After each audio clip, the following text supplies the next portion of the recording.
This meeting is being conducted in accordance with the Open Public Meeting Act of 1975, was advertised, posted, and made available to the public as required by statute. The municipal clerk is directed to include a statement in the minutes of this meeting. Madam Clerk, are there any review changes to the agenda? Yes, we actually added a resolution authorizing a closed session for the Millville Plastic Redevelopment Project, Okay, and that's it.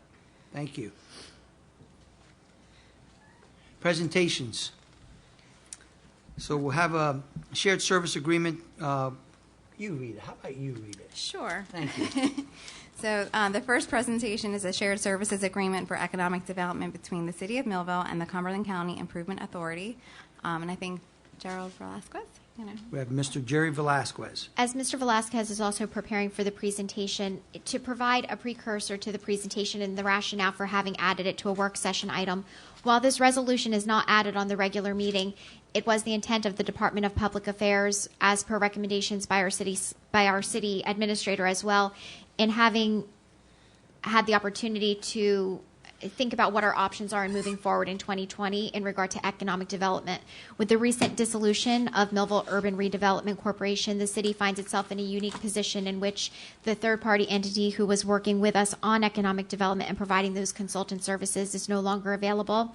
In the former year, we had expended an amount of approximately $70,000 from our UEZ funds in order to fund that consultant and the work that was being performed in terms of also having the Board of Trustees of Merck survey many of the loan opportunities that were available.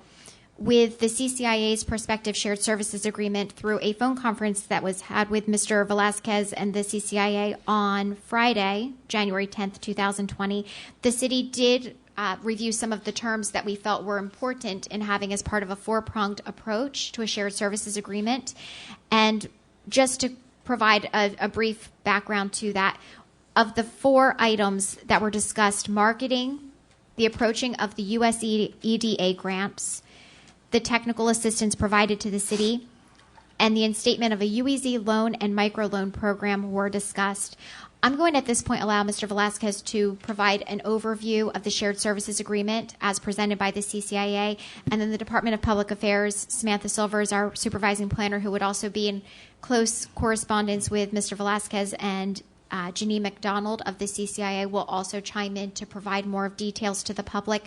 Once again, this is not a resolution placed on this agenda. This is a resolution that would be contemplated for the February 4th agenda, but one that we did want the public to know in terms of having had recent issues that were highlighted as being prospective conflicts of interest, how this shared service agreement would be at this point outlined to mitigate any conflicts of interest, with it being completely separate from any third-party entity and utilizing their consultant services. So, Mr. Velasquez, thank you for joining us this evening. Thank you. Thanks for the opportunity. So I don't really have a formal presentation. I'm not sure who the sludge processing operator is, but that's not me. You can follow it, though, if you want. If you want, I can start. But just real quickly, so obviously the Improvement Authority's been involved in economic development throughout the county for the last 7 years. It'll be 7 years, April 1st. We've been having a lot of discussion with Millville about getting involved in projects and working with the city.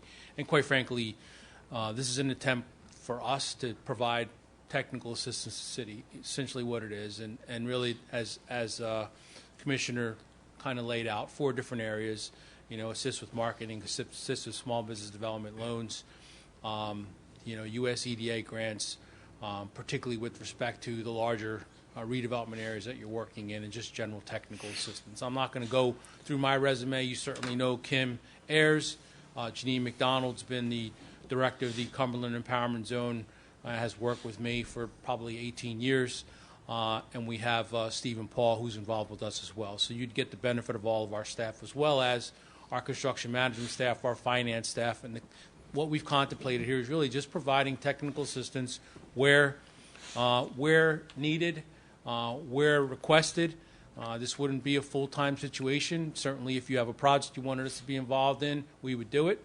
If you have a particular area you wanted help with, we would get involved and provide you with whatever services you need. You could actually be working with 5 different people, work with a construction manager, with an architect, working with our in-house architect, not a private architect, working with myself, with Janine, with Kim, all at the same time, providing you with technical assistance on any number of projects. So really, this was just a function of us to step in and create a situation where you'd have a transition, a bridge, to decide what you wanted to do. Ultimately, you should have somebody at the city that is your economic development person that would be responsible for doing these things. This is not intended to be forever, but it certainly is intended to help you bridge the gap from where you are today or where you were prior to Merck disbanding to today and where you want to go in the future. So we'd be happy to work with whomever you brought in, work with Samantha and whomever else to get them kind of work with them, provide them with technical assistance and the benefit of all our expertise to get you to the point where you have somebody here on staff. And it's really merely an accommodation. I think it's part of what we committed to the mayor and to the commission to be as much of assistance as we can to the city, and really this gives us an opportunity to do it with you. I know there were some concerns with respect to conflicts. We have an agreement with you that allows you to utilize our professionals. That's a separate agreement. That's on an as-needed basis. You request, you choose the professional that you want to work with. With regard to projects that we're working on, certainly we wouldn't provide you technical expertise and advice on a project that we're involved in. So from a conflict perspective, you have professionals here that would help you work through that. We're working with your council. So from a conflict perspective, again, we wouldn't be involved and engaged in any projects that we're directly working on. So again, it's not that complicated. I'm keeping it simple because it is simple. It's just an opportunity for us to provide assistance to the city. We've talked about a number. The number's significantly lower than what you're paying now. It's less than what you'd pay someone just for the benefit package. So I think it's reasonable, and really we're not making any money. We're not paying for the time that we're investing. It's just an opportunity to create a bridge for the city. Now, Mr. Velasquez, if I may also, in providing a context for not only the commission but also the public to understand how we arrived at this point, I'd like to point out 3 historical parts of 2018 that really led us to believe that a shared services agreement for economic development would be the area in which we would seek to provide that growth this year. Specifically, looking back at the last 2 years, in terms of economic development, it has been some time since the city has had a full-time economic development director. Within our salary ordinance, we could be at that point looking at a salary that would be upwards of $100,000 just for the salary, not to include benefits. That is one expense to the city that, quite honestly, and not to glaze this over because I'm at this point just hoping to provide the context and the challenges that I've seen as a commissioner to the public so that each person who might be sitting in my shoes would be able to see this. When you're looking at the budget and you understand that you have the priorities, you have EMS, you have infrastructure changes, and you think about how if we were to face a recession once again like we would have seen in 2008 or 2009, and you know that businesses are not expanding or looking into municipalities in which to buy property and to develop because of just the financial limitations that exist, that an economic development director's salary of upwards of $100,000 is one that would be recurring on a year-to-year basis. It would not be a one-time expenditure. With the shared service agreement, in order to continue this, if this is a feasible option, the CCIA has been very clear that a one-year option would not be valid, it would not be viable, that the option would exist for a 2-year shared service agreement with the flat rate of $3,000 per month, bringing it to $36,000 per year, which would be at this point about half of what we had expended from our UEZ funds from Merck. It would be a budget line item, but it would also be funds that would come from our urban enterprise zones, which the intent of them is for economic development. So item 1 is the fact that the city currently does not have an economic development director, nor would we be able to write that into the budget for the upcoming budget year due to those restrictions and all of the other challenges that we are prioritizing for the city.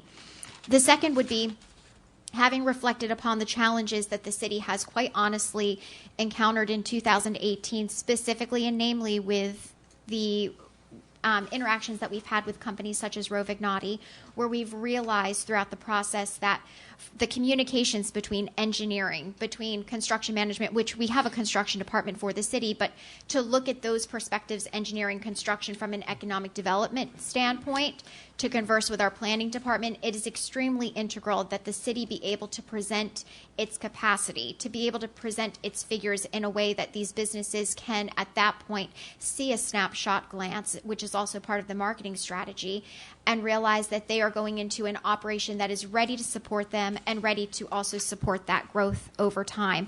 The Rovignati situation, while it may have been one of those items that the city would have liked to have seen also turn differently, gave us the opportunity to reflect upon our areas of improvement. And looking at that and also understanding how important infrastructure is, the US EDA grants and what the CCIA would be able to help us provide in terms of data, not the actual grant writing application, but the data itself, is integral to understand that the infrastructure grants exist for cities who can demonstrate that they are ready to use those infrastructure grants to promote economic development. That is the connection that the city must make, and that is the information and the data that is readily available at the county level through the CCIA for the city to implement.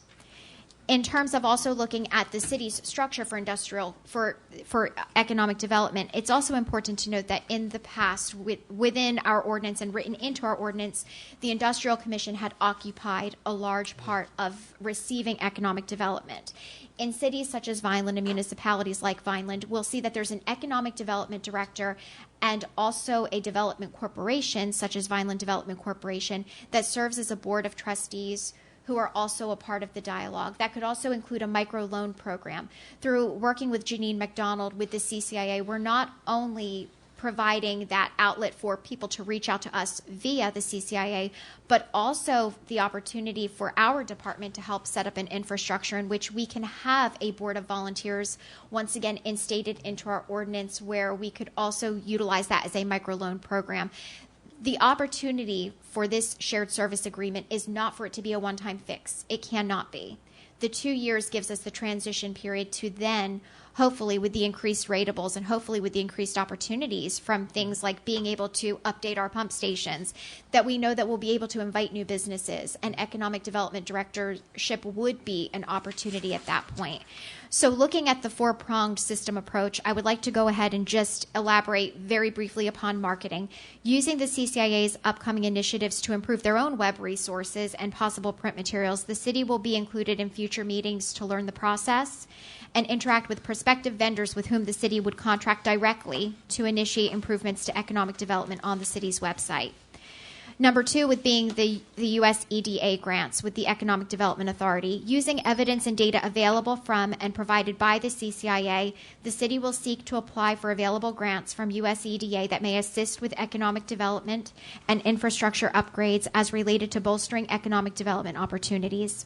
The third, technical assistance. The City of Millville will include the CCIA in internal meetings between planning, engineering, and related departments, including water and sewer, in order to prepare for and engage in interactions with third-party entities. The CCIA will utilize its respective departments to assist city personnel in developing functions as pertaining to economic development. Fourth, the UEZ Loan and Microloan Program. Through forming a loan review committee consisting of the CCIA, the city's Department of Revenue and Finance, and the city's Planning and Economic Development Department, the city will seek to establish a model for offering UEZ loans and microloans to new and existing businesses with an application and subsequent loan review committee to review applications. Now, as outlined and specified by Mr. Velasquez, the CCIA must recuse itself from any development or redevelopment opportunities under its management. This shared services agreement may only apply to third-party entities. These are some of the items that I did also want to elaborate so that the city and the public knew some of the questions that we had also in rendering whether or not this was a viable option moving forward.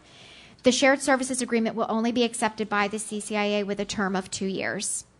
The city shall request an exit clause that does not incur penalties or costs as per guidance of Mr. Velasquez during the phone conference held on Friday, January 10th, 2020 at 3 o'clock p.m.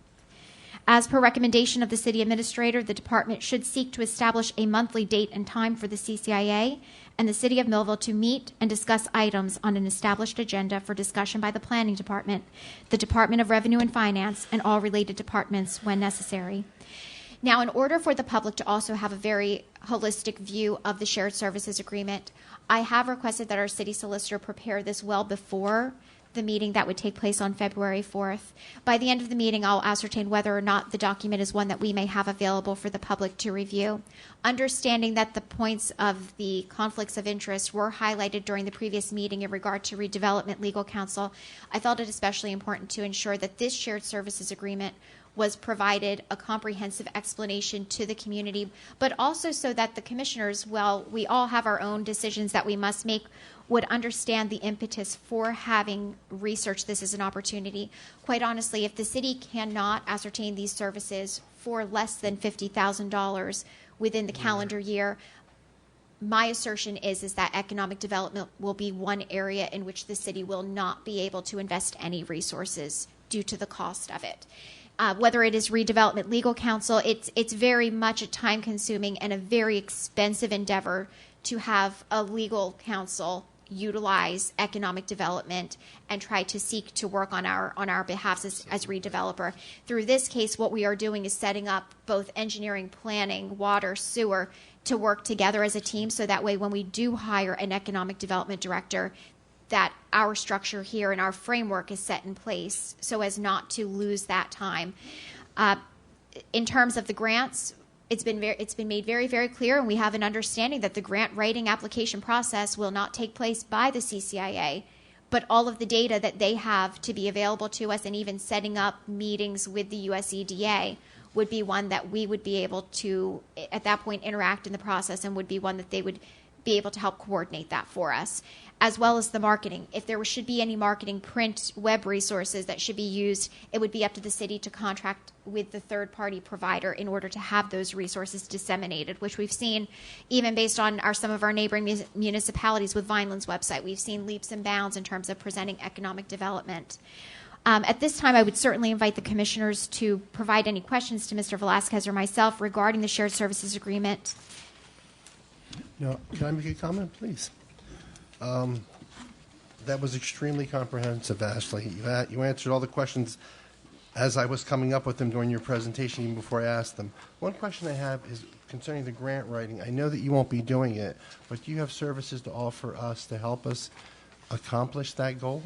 Yeah, so obviously in my previous history, I've done a little bit of grant writing, so certainly we could provide you with. So my feeling is you're buying not only our services, but you're buying our relationship, right? Absolutely. So we're going to put you in touch with the state director, in Philadelphia that runs USEDA. We're going to put you in touch with, whomever you need to be in touch with respect to grants, and we can direct you, we can help you, we can manage the process for you. It's just, for $36,000 a year, we're not going to write 5 grants, right.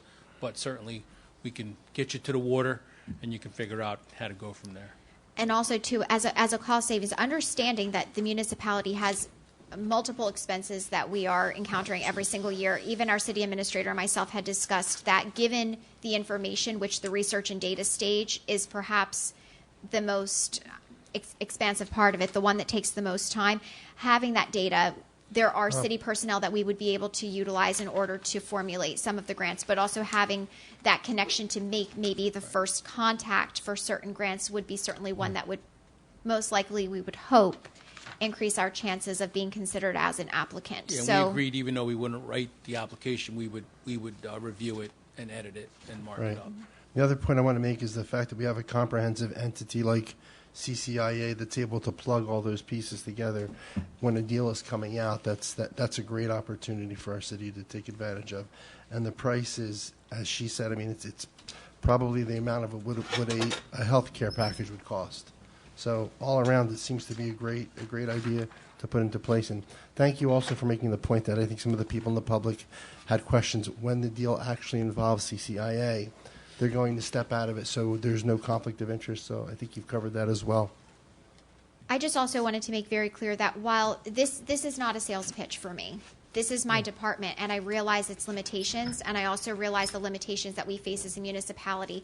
And in times when we are looking at the budget at this point, because of many different external factors, we could be looking at bringing EMS back to not provide that burden to our taxpayers, but also understanding areas in which we can afford to grow and areas where we have to grow. this is the one option that through my interactions with the great. city administrator and the supervising planner that we see that cost savings available. I'm not trying to sell any of the commissioners on this. I am just trying to provide the one either. viable option, that we see because of the fact that I live this every day. And I realize at this point that if 2018 taught us anything, it's that it takes far more than just a planning department to bring Absolutely. together economic development. We're really looking forward to having the chance for the CCIA to assist all of our personnel across our departments to help provide that framework for a future economic development director who will soon be a part of the city of Millville once And again. if nothing else, we're going to help you direct traffic, create a structure that's going to help you for the future, right? So if everybody knows kind of what their expectations are and where they should fit in and how they can help a process, then it helps you in the long run. I'm also going to note just very quickly, the microloan program is one in which our department has hoped to prioritize over the years, specifically the last 2 years, to very much bolster small existing businesses within the city to provide them those opportunities. This is one in which we hope that the COO of the CCIA will be very, very adept in occupying that role and helping us provide a framework so we can once again bring that back and hopefully also not just turn our UEZ fund into one in which we expend our resources in order to get services to attract economic development, but one that also will at that point become more of a revolving loan cycle. So having that loan review committee is extremely important. It's been a goal, and it would be one that we would hope to, at this point, implement by Would that be 20. volunteer? That would also consist, there could be volunteer opportunities, and it could very well be within the loan review committee range that we have that, but also inspecting some other neighboring municipalities that have a development corporation, it would be very important for the city to look into also having that written into our ordinance. Gotcha. Okay. Anyone else? Yeah, I just need the commissioner to persuade me a little bit more into this. I'm kidding. I'll be kidding. interested. I'm not trying to persuade anybody. kidding. I just give the facts. But I don't even know why kidding. you're laughing. I'm kidding.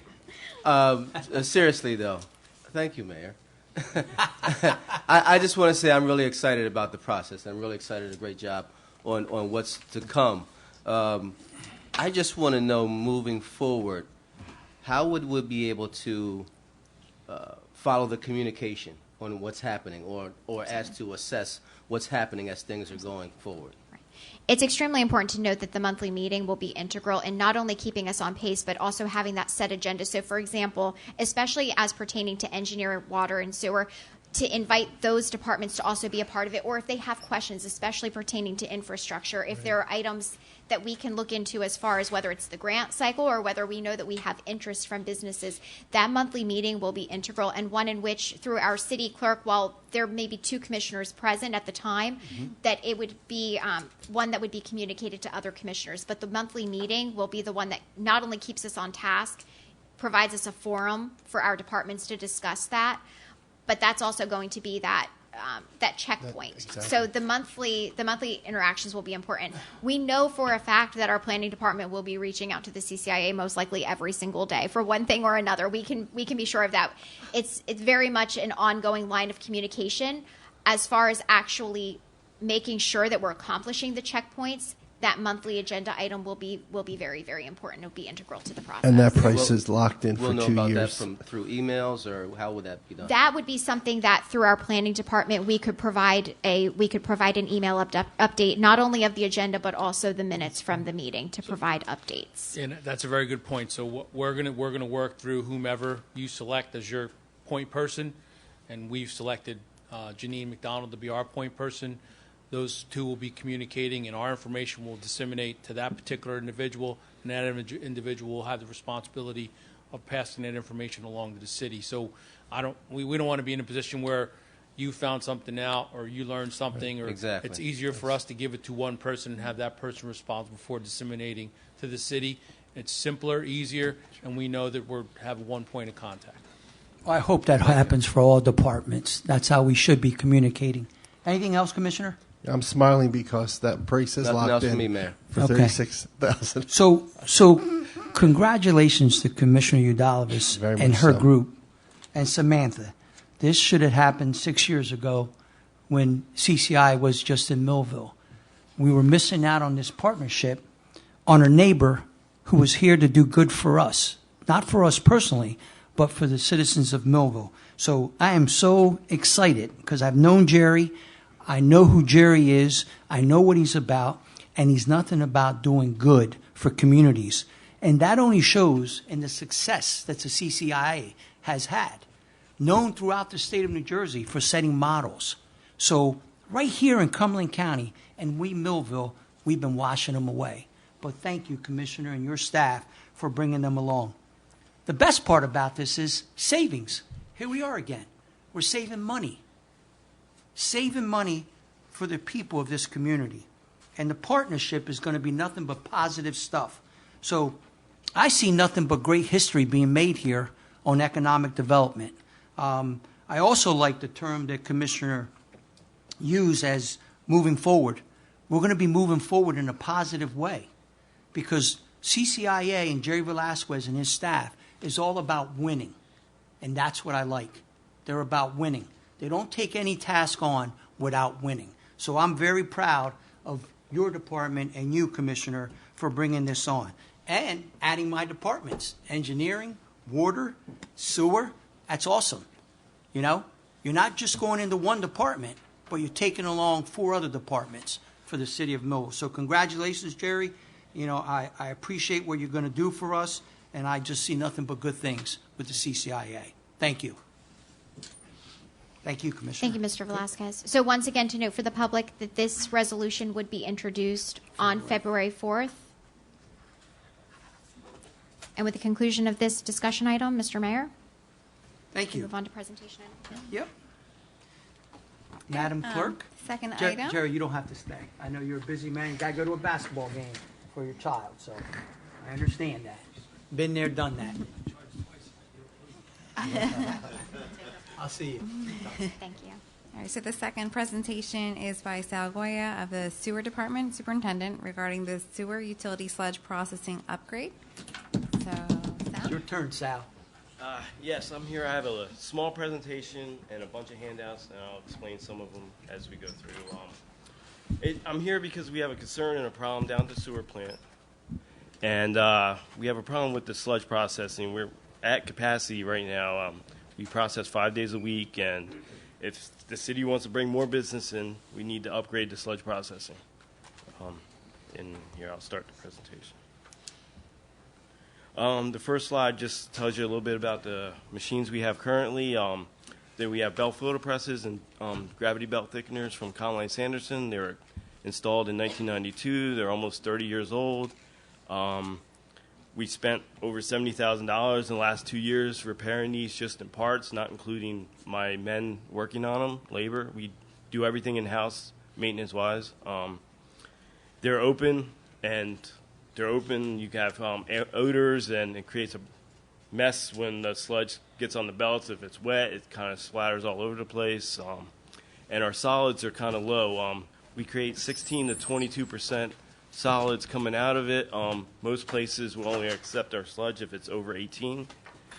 And we use a lot of wash water, which our pump runs like 24 hours a day for recycle. And we recycle all the water for washing the machines down. And this is our gravity belt thickener. There's a little video here to show you how it runs.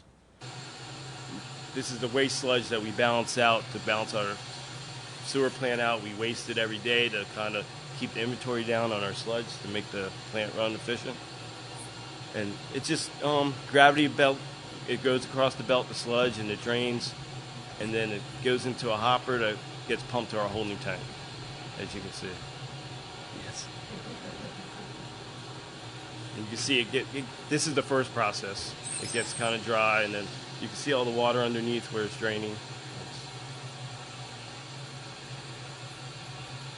And there's a lot of moving parts. You got bearings, rollers, all kinds of stuff on it. And they're constantly breaking down.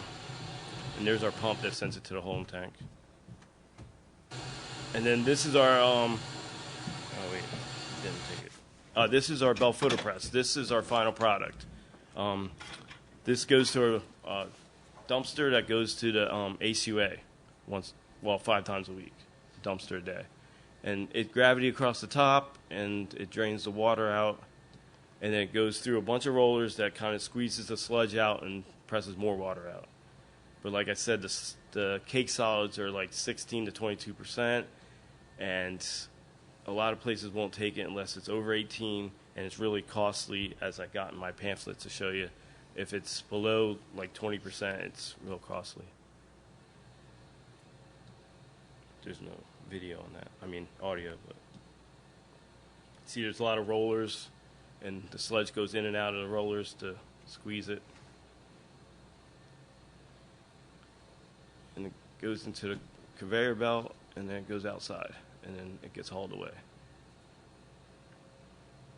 And the conveyor system's just as old as the machines. We had a breakdown last month, and it was down for like about a week and a half until my guys were able to work on it, and we had to order some parts that just came in. And if the conveyor system goes down, we have no machines. We can't remove the sludge. And if that happens, we got to remove it liquid, and it's almost $2,000 a tanker, and you need about 5 tankers a day to keep up with the whole tank. So you do that 5 days a week, and it kind of adds up. And most of the parts are becoming obsolete. It takes sometimes 6 to 12 weeks to get the parts in for these machines right now. And let me go to the next slide. And the proposed rotary presses, they will last over 30 years, and and they produce over 22% cake. We had a pilot study done, and they came down and it did like 4 to 5% more than what we have now. So if we're running like 18%, it was running like 24%. And the price break is at like 24%. If you go above 24%, it's the lowest cost we can get from A2A right now. And they're self-running, they're self-contained, everything's enclosed. You're not going to have the odors and the sludge splashing all over the place when they're running bad.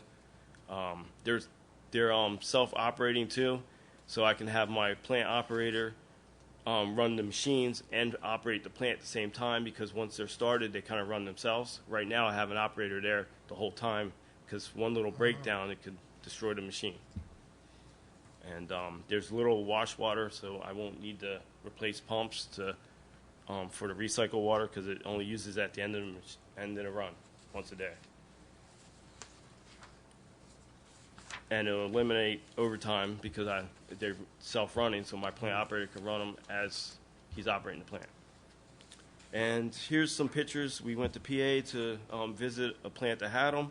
As you can see, they're self-contained. They're on the right. They're the blue machines, so there's no like odor, splattering, nothing.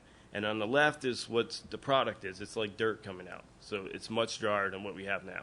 Which means instead of 5 runs a week, we can cut it down to maybe 2 or 3 dumpsters a week, which each dumpster is about $2,000 to $3,000. So we're cutting out $4,000 or $5,000 a week just in dumpsters. And here's the new rotary press. The Phony rotary press uses a totally enclosed continuous process that provides a simple and very effective dewatering technology ideally suited to treat municipal and industrial sludge. The system's sludge feed pressure is adjusted from 2 to 8 psi. The sludge pump is controlled by a variable frequency drive to ensure the feed pressure is maintained to the proper set point. Running at a constant pressure enables the rotary press to be operated unattended in an automatic mode. The sludge pump feeds a flocculation unit. The flocculation unit is a unique device allowing a highly efficient mixture of sludge with a polymer solution, and most importantly, optimizes the polymer dosage. The polymer solution is injected at the inlet of the flocculator. The flow rate of polymer solution is regulated to maintain a proportional feed rate with the sludge. Optimization is achieved by the special design and the variable speed of the mixer. For automation purposes, electronic sludge and polymer flow meters are used on all systems. Flocculated sludge flows from the flocculator to the press. The flocculated sludge enters the dewatering channel at the top of the press and is placed in contact with 2 rotating filter elements. The unique surface of the stainless steel filtering elements avoids problems inherent with traditional wedge wire screens and provides a smooth, non-clogging face that is easy to keep clean. The slow rotation speed in the range of 1 RPM requires less power usage and creates a quieter environment. The filtrate pushed out from between the filtering elements is captured on both sides of the dewatering channel. The filtrate from the sludge falls away from the dewatering channel and flows to a collection area on either side of the press, where it is routed to a common header that exits on the bottom of the unit. This shows the complete sludge path inside the press. From raw, flocculated sludge at the inlet, the sludge gets thicker and thicker as it loses water along its path. The degree of dewatering is controlled by a restrictor bar that maintains back pressure on the sludge by way of an air bellows system. This back pressure setting can be easily adjusted by the operator to optimize cake dryness. The rotary press is a completely enclosed system that is ideal for containment of humidity, odors, and splashing. A robust control system allows for unattended operation that can easily be monitored from a customer's SCADA system. The processed dry cake can be moved to a final disposal point by one of Fournier's custom conveyor solutions. Fournier Industries has been providing the rotary press as an excellent dewatering solution to hundreds of customers since 1989 and is able to provide bench scale to full scale pilot testing to design an optimized system for your unique sludge.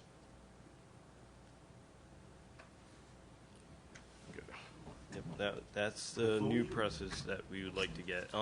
The next slide is pros and cons. I did a pros and cons list of getting the upgrade, and you can read those. I don't know if you want me to read through them or. I had a question because as I was listening to your presentation, I also had a chance to note some of the figures. I know that you had mentioned that the overall investment could range from anywhere from $4 to $5 million, but that with the deletions from costs with contracts that are related to ACOM, we could be looking at a prospective $3.5 million. They estimated 3.5 to 5 million, but there's some Right. stuff on the list that I have in the handout that we have currently that we might be able to reuse some of our pumps and stuff like that. Okay. Now, that was one of the questions also. I know that ACOM has done a lot of assessments for us just in terms of just trying to figure out where our capacity is or trying to figure out which types of instruments we could use to gauge our capacity over time. Would that be one that with the new system we would no longer utilize a contract such as that because of the fact that it would come with its own, not manufacturer's warranty, but just another system or another contract that would save us from that? You mean a contract with AECOM? Would the ACOM contract still exist, or would that be one at that point that the city would be able to? This would just be a contract with AECOM to do the get us through this project. And Just then, through that yes. project? Okay. Because the other cost savings is presumably the savings that would not have to be dispersed to ACUA due to the diminishing of the sludge itself. Yes, it would be cheaper because the handout I have here, it shows some of the costs of ACUA. Like if we have 16 to 20% solids, the range goes from like 2,200 to 1,900 a dumpster. Right. And if you get it above 24%, which when we did our study and they did the pilot study, everything was like 24 to 30%. And it's $1,300 a can. And I'm hoping that we can get it down to 2 or 3 cans a week instead of 5 cans. So your total savings per year would be consistent with your financial statistics. You're looking at the $232,514 for 1 year's savings, and then it would be the $4,650,283 over the 20-year period. So that's all consistent with the savings through the ACUA. Then at that point.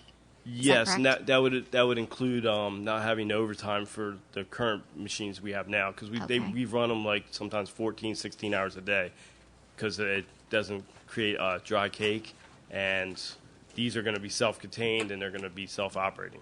Okay. So I can run them 24 hours a day if I need to. I just wanted to ascertain if that total savings was just strictly from the ACUA and then the diminishing of the sludge, or if it was consistent upon the ACOM contract. Is that the pros itself. and cons? It's at the back of pros and cons, and you have a yellow highlighted box for financial statistics. It's also attached to the cover letter from Richard Dovey of the ACUA on the letter that's dated October 29th. So it's behind that. Let me find that. Back to it. Yes, that was an email that I was going through Sherman and Logan, and they did a cost analysis, and that was due to 2019 prices that ACUA had, and that's what Okay. they estimated we save. And then a 20-year savings would be like $5 million, which Right. would pay for the upgrade. So it'd be like getting a free upgrade. That, you know what I mean? It's like in your house, if you have a gas oil heater that's 30 years old, and a gas company comes in and offers you a brand new one, but the savings is going to pay for the heater, then This is just Right. almost like at your house, if you have to buy a new furnace. yeah. You may have to buy a very expensive one, but in the long run, bless you. Bless In you. the long run, you're going to save some money throughout the year. Yep. And we need an upgrade. We need an upgrade. We need an Yes. upgrade. The the machines currently are falling apart. I mean, like I said, we spent $70,000 over the last 2 years on parts just to fix it, and we spent almost $10,000 this year just in January for parts to fix. I tell you, we another have a part. very, very good group at the sewer department, led by Sal, and it's being the commissioner overseeing that. You know, when you get those calls that there's a problem, I'm happy to say that there's always a solution. That these men and women there really go to work and do the best they can to get us back up and running. And as Sal said, many times, you know, we're losing out because of the situation we're in. And I think it's time for us to move forward. Great that we have Jerry coming on also, because I think the sewer department is very, very important to all of us. And, Yes. and again, you're going to have to spend some money to make things better in the long run. Anything else, Sal? No, like one example, when Oatly came online, we couldn't keep up with sludge. I mean, we were Correct. producing so much sludge, we couldn't keep up. Yes. We were trying to get 2 dumpsters a day, and the HUA can't provide 2 dumpsters a day because it takes like 8 to 12 hours to run the machine, sometimes 16 hours to run. And the problem with that, folks, is that none of these places that we go to dump are local. A lot of these places have closed. Where are we going now, Sal? ACUA's are number 1, Atlantic Burlington's are number 2, but we don't have a contract because they won't sign a contract for us to take it there as like a backup. But Cumberland County is supposed to be opening up a new composting facility within 2 years, and they're saying that they can be competitive with ACUA's prices, and it's Right. local. Right. So, and they never shut down. They told me they would never shut down. If they broke down in Cumberland County, they would haul our sludge to Pennsylvania, wherever they need to haul it. Great. So I don't have to worry about a place breaking down. How long does a transition like this take? Like once we decide to go ahead with it? It's going to take like 3 or 4 months to get the permits through the DEP, Okay. and I would say within a year we can have everything up and running. Any other questions? Yeah, Sal, can you give me a little bit of more background on how the ACUA prices go up each year? How does that work? They just send us a cost of what their costs are, and that's Which what would we have to- normally be what, for example? I have a sheet in there with the cost. The yellow. Let's see if I can find it. Bunch of packets.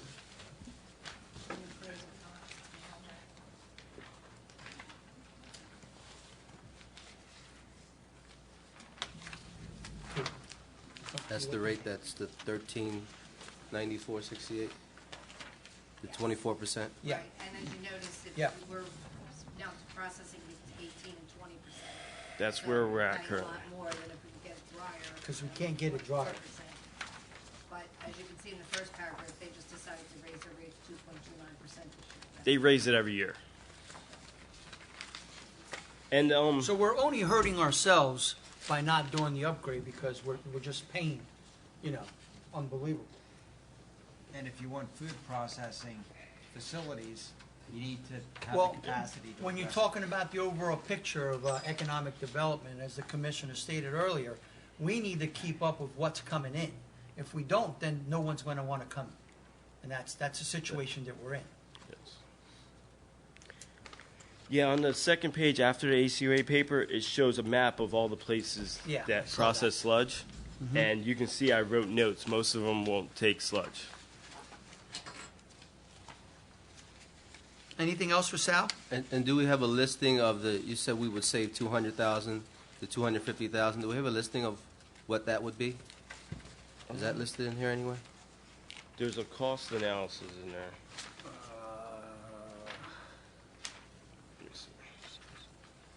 It's right after Total- the map of New Jersey.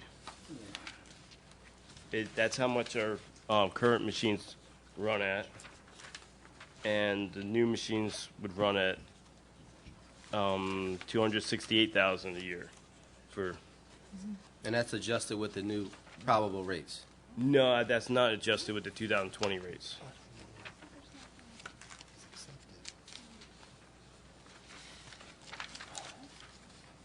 Marcy's sitting over there cringing. I see Marcy looking. And we did check into other options like a dryer, but the dryer was going to be $2 million just alone for the equipment, not including install or anything. And you still have to upgrade these machines. And Marcy, have they discussed any options on financially how we'd be able to? I'll have to get together with Sal, but usually we do at JEIT, go out the box. Everybody loves the guy, but it's just saying. That they did, we did at JEIT funding. This was included in the last upgrade, I believe, and then it was taken out. That's correct. I just want to bring that out.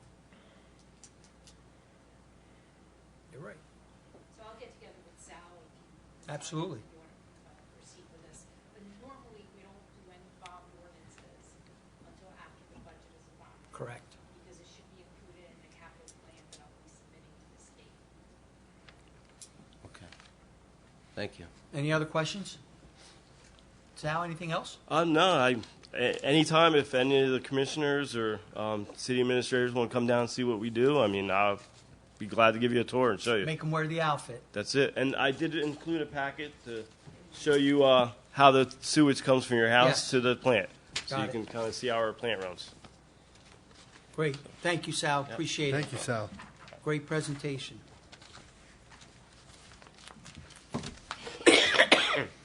All right, we've reached the public comment on agenda items only. Anyone that would like to make a comment on agenda item, please step up to the mic. State your name and your agenda item and leave your comments for 5 minutes, please, only. Tamara Isayu, Second and Pine, Millville. I have a couple of comments regarding the shared services agreement with the CCIA. I appreciate, Commissioner Dalvis, your very comprehensive and eloquent explanation about and the four-pronged approach regarding how CCIA will assist the city. And I don't deny the fact that the city does need some assistance in producing ratables. And that is precisely what I am concerned about.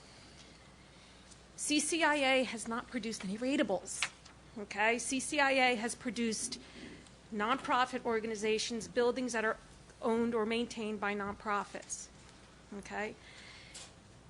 Mayor Santiago, you mentioned that they were across the street in the building, and they offered to sell that building to a public entity to be a nonprofit. So I hope that with the $36,000 that will be spent on the CCIA, there will be a production of a ratable, because otherwise it will not be worth it. And there's 2 years to do it, so I'm hoping at least you could do 2 ratables, at least 2 ratables with that. And I hope you consider that and not mess it up, so to speak, because that is what we need. We don't need another building that could have possibly been our court. We don't need another community health care center as much as it's needed, yes. But we do need the ratables. Okay? Agree with you. Thank you.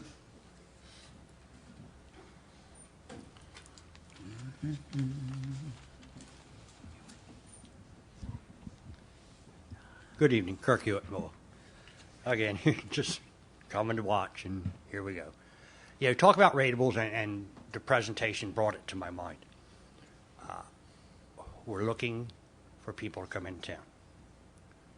One very easy one, and it's just a suggestion because they're circling us like a wagon train back in the old days, and we're in the center. Royal Farms. They want to compete with Wawa so bad that they drool over going on their doorsteps. Has anybody tried to reach out to Royal Farms? They're going in Egg Harbor Township. They're going in Callaway. They're going Gibbstown. They're everywhere. And they got really good chicken, like the Jackrabbits used to have. Remember the Jackrabbit convenience stores? There's an idea. and it's a rateable. But the rateable thing, like Tamara talked about, that's really something to think about. Because, I mean, everything CCIA does, if it's their building, it's not a rateable. And if it is nonprofits, it's not a rateable. Okay, thank you. Thank you, Kurt. I put chicken in parentheses. Anyone else? I close the public comment on agenda items. Madam Clerk? Ready? So there's no old business tonight. Nope. What's that? Discussion? Oh, it's discussion of commissioners? Anybody? Didn't hear what she said. Comments Okay. of commissioners, I'm sorry. Go Discussion ahead. of Commissioner commissioners. Cooper? None at this time, Mr. Mayor. Commissioner Well, Pepitone? the point that I want to say is the presentation that she made concerning the CCIA, it in and of itself isn't looking to create a building. The services that I think that they're looking to provide are going to give us just that, the better ability to find these businesses and create the ratables we need. And I know $36,000 seems to be a lot of money, but if they put together deals or help us put together deals that are going to start to generate revenue for the city, it's going to offset the tax cost. And I think,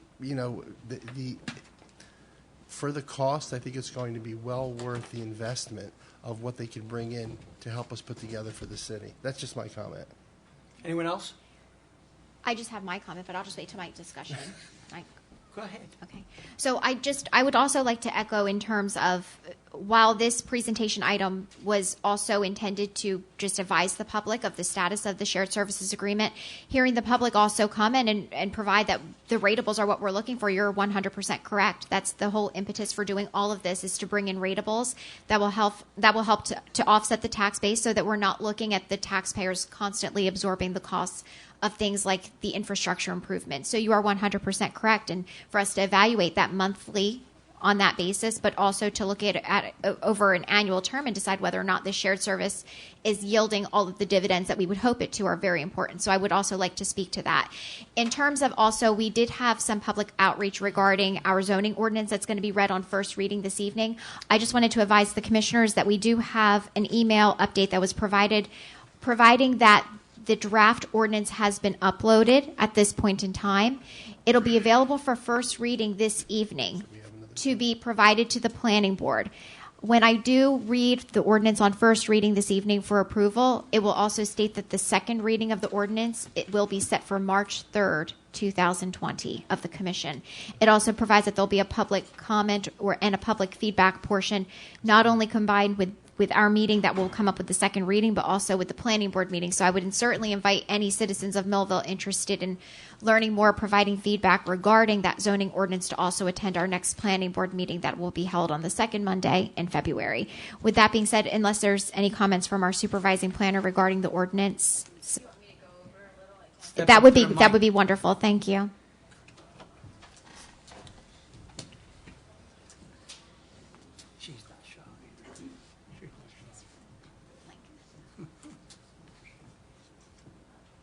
Hi, my name's Samantha Silvers. I'm the supervising planner at Millville. I just wanted to give a little bit of background on why we're doing the zoning revisions.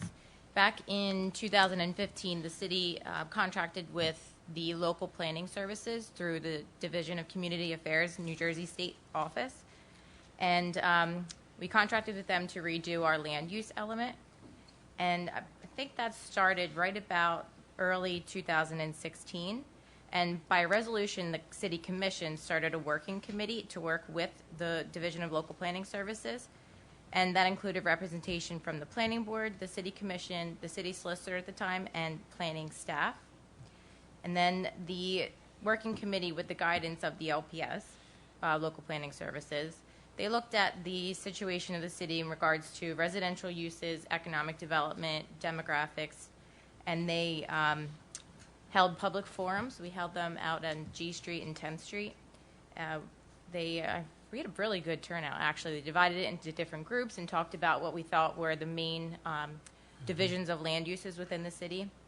And then from those public meetings, we worked with LPS and we created some policy guidelines and specific recommendations with that land use plan element.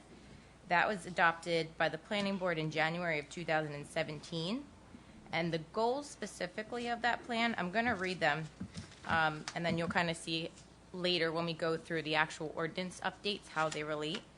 So the goals for the land use plan element and the associated land map are as follows. Provide a blueprint for the city to accommodate a variety of land uses and densities in appropriate locations while maintaining a balance between development and land conservation.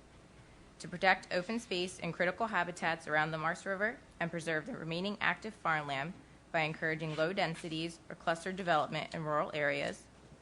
To direct large-scale, higher-density development towards downtown business district and other already developed areas of the city that are served or are logical for sewer extensions. Sunset outdated redevelopment plans which are no longer relevant while reorganizing the continuation of the area in need of redevelopment designations. Resolve wastewater management planning issues by designing land use boundaries that are consistent with current infrastructure and future sewer service area boundaries. Encourage economic development and investment by attracting businesses and retailers to the downtown business district, commercial corridors, and industrial centers. Utilize data to create land use categories and boundaries that avoid potential use conflicts. Reduce the number of land use categories to simplify zoning districts, limit overlay zones. Present a clear purpose, intent, and vision for each land use category. Establish user-friendly land use regulations to reduce the need for reoccurring variances and code violations. So those are the 10 recommendations from the committee. So this zoning ordinance that we're producing tonight on first reading is the actual policy and regulations that would implement that those goals of the master plan. So the reading tonight on January 21st would then be referred to the planning board. The next planning board meeting is February 10th. And the planning board's responsibility is to review that the changes in the ordinance are substantially consistent with the land use element and the housing plan element with the master plan or designed to effectuate those plans. The planning board has 35 days to produce a report to the city commission whether or not they find it consistent with the master plan recommendations. And then looking at the timeline here, that would put us at the February 18th commission meeting where we would just receive the recommendations and review from the planning board. And I would say the earliest of the adoption, just to kind of clarify, would be March 3rd, where you would have the public hearing on the second reading. So kind of depending what happens in between there, if there's substantial changes, it might warrant a need to do a new first reading. Or if there's more debate on recommendations from the planning board, it might take you guys a little bit to review. It's a 400-page document, so I don't want to rush it along. So giving it at least this month timeline, I think, is a little optimistic, but I'm putting it at the earliest. It'll be March 3rd. And that is available if you go on the website under departments, under planning, public affairs and planning. There's a list of links at the bottom of that page, and it's the first one on the list. You can actually see that, and right under that is the actual land use element, so you can compare the two documents. Thank you, Samantha. You're welcome. Thank you. Do you guys have any questions on the process or anything? You have them both there to compare it with one another. What can you ask for? Right. I think just emphasizing the fact that this actually gets the ball rolling, as a matter of Absolutely. speaking, in order for the planning board to evaluate it and then provide their responses. And once again, if it's substantial changes that would warrant it being read again on a first reading, that would be setting the second reading back yet another meeting. So I think it's just important to note that this really just sets the process in motion. Good. And I do plan for the next meeting, once everybody has a chance to look at the document, not the next meeting, maybe that 18th meeting or the second hearing, to actually have a presentation so you guys can see what the major changes are, compare them to what we have now, to compare what the recommendations are, and then how we're implementing that policy. So you guys can kind of have a little crosswalk of what the changes are. Thank you, Samantha. You're welcome. Anything else, Commissioner? Not at all. Thank you, Mr. Mayor. Well, I'd like to thank all the employees that came out tonight, and gave presentations, because they are the heart of this city. We sit up here as commissioners and relay information that they give us. But thank you so much to all of you that came tonight, and I'm hoping that the public has received some information that they didn't have, and that they can see that we're trying to move the city forward. So thank you all for coming. Any new business, Madam Clerk?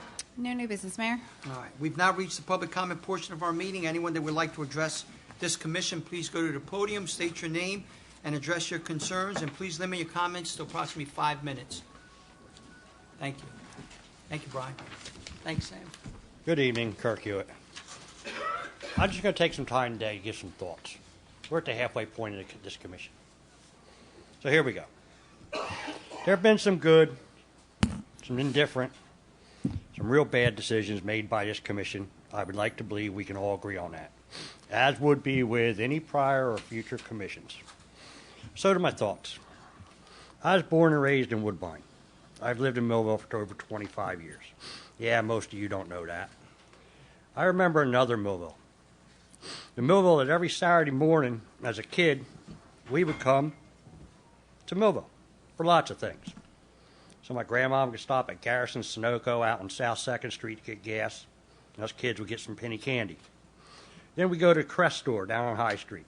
I still remember sticking those S&H green stamps in the green stamp book. Shoot, that's where I met my hero at the time, Batman, one Saturday evening, all dressed up. I remember Denny's Raceway, the slot car track and hobby store. I remember Jim Bolton's sporting goods store, and he always had a tale to tell, even to us kids. I remember the Lavoie, when it was just a regular old theater. Not every Saturday, but some, we would get to go see a matinee there. I remember Abbott's and Belcher's bakeries. As time went by, I remember getting my first line of credit in Millville. It was at the Firestone store. I bought a chainsaw. I remember the Wheaton factory, with all those pieces of glass lined up on top of the now crumbling wall along the railroad tracks on 2nd Street. I remember a lot about Millville, but time doesn't allow for them all. Now here we are. My grandson is going to have those memories, is not going to have those memories. He has the memory of the night when we detoured through town due to the demo on Main Street. The memory is of us waiting for the light to change at High and Mulberry. About 9:30 at night, we were on our way home from Boy Scouts. While waiting for the light, we were approached by 3 uninvited visitors, attempting to enter my truck through the door that Nick was sitting by. He still remembers that and reminds me not to go that way after dark. He remembers last summer during Play Streets, I was dropping him and a friend along with his friend's mother off there. When we went to get out of the truck, the door he was getting out of was pulled from his hand. He almost fell out on the sidewalk. This is in broad daylight with a large presence of residents and the MPD. Who was pulling on that door? Another uninvited guest, wanting to know what I needed. Imagine that. He remembers a few meetings ago when he came to the commission meeting for assistance in completing a requirement for another Boy Scout merit badge. He completed that badge requirement that night and liked the way you all treated him and with the respect and your thoughts. On the way home that night, he asked me, why, when people talk in meetings, they don't get treated the way he did. It's a hard answer to give, I think, to an 11-year-old. So here we are. Do we have to agree in this room all the time? Nope, not all the time. Do the residents come here because you are in those seats? Nope.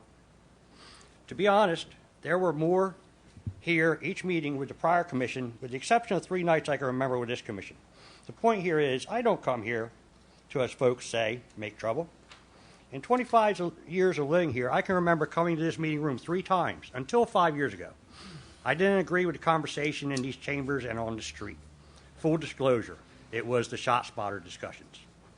I didn't know anything about the commissioners or the people that were attending these meetings on a regular basis. My first statement to a commissioner was at a town hall meeting at Rick Avenue School. It was Joe Suey. It went like this. I'm here to ask your exact thoughts on shot spotter because I'm against it. I'm retired now and need something to do with my time. So I'm going to be a pain in your whatever. If I remember right, he welcomed me to be a pain in it because that came with the job. I'm pretty sure there were meetings that he wished he didn't say that to me. That night I met a lot of people that I now consider friends. I have run across all but one of you in those seats at one time or another outside of the meetings. Each time there has been a mutual respect between us, as it should be. Even in official meetings, we can have different views and opinions, but respect still should remain. Sadly, a few weeks ago, I was in discussion with someone about the new trash collection system. He called me stupid for thinking that I could change anything that is done here in these meetings. I asked him if he even realized that most, if not all, decisions here affect him in many ways, including property taxes. His reply to me, I don't pay taxes, I rent. Really? This comes from a real estate agent. He doesn't pay taxes because he rents. How many other people in the city feel this way? So in ending, there are 2 more years that we will meet here. Some will be good, some will be heated, as it was with the last commission. How do we make the best of the next 2 years? Not for us personally, for our kids, grandkids, for Millville. How about we pick up with the coffee with a commissioner thought? I think I heard about that early on last year. Maybe have a town hall meeting in an unofficial, relaxed environment. Believe me, people have thoughts, but won't state them in a meeting, an official meeting, live on TV and on YouTube. Maybe, just maybe, after tonight, we might get going on the Wheaton project and be able to see that crumbling wall repaired and made look decent for the entry of the city. With that said, what can we really do for today's Millville in the next 2 years? Thank you. Thank you, Kurt. Thank you, Kurt.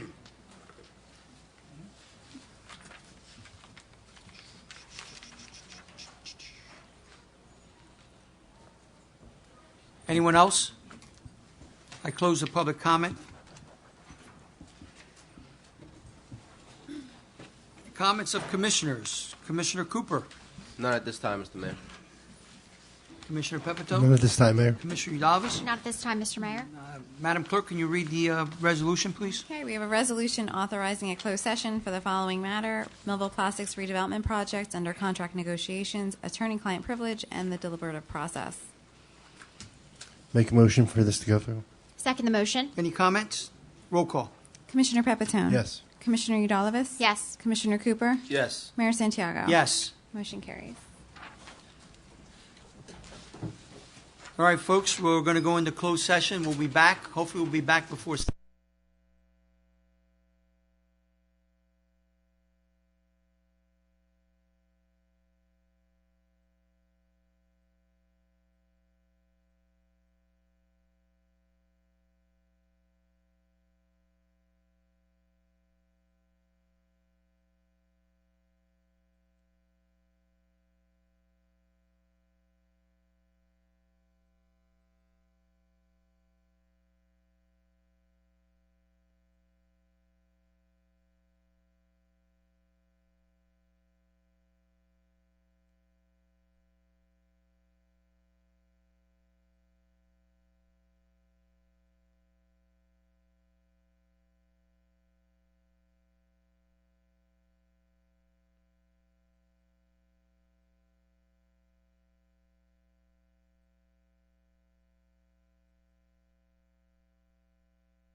wait for one more commissioner. Yeah. Yeah. Absolutely. That'll be the federal job.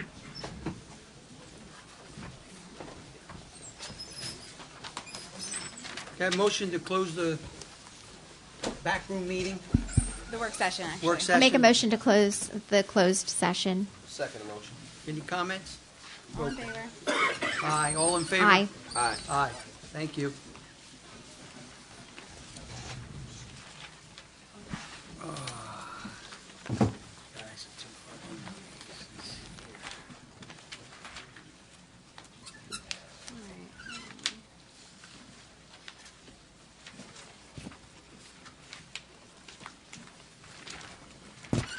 Jeannie, you ready? Not yet. 1 second. Yep.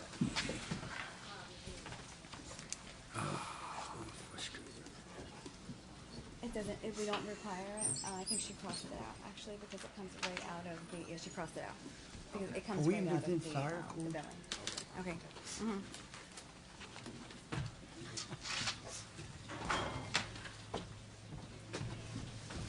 You know, for all you folks that are sitting here, we would like to see you again next month. Okay, make sure you show up. Madam Clerk, are we ready? Yep. Where's our attorney? We'll wait for him.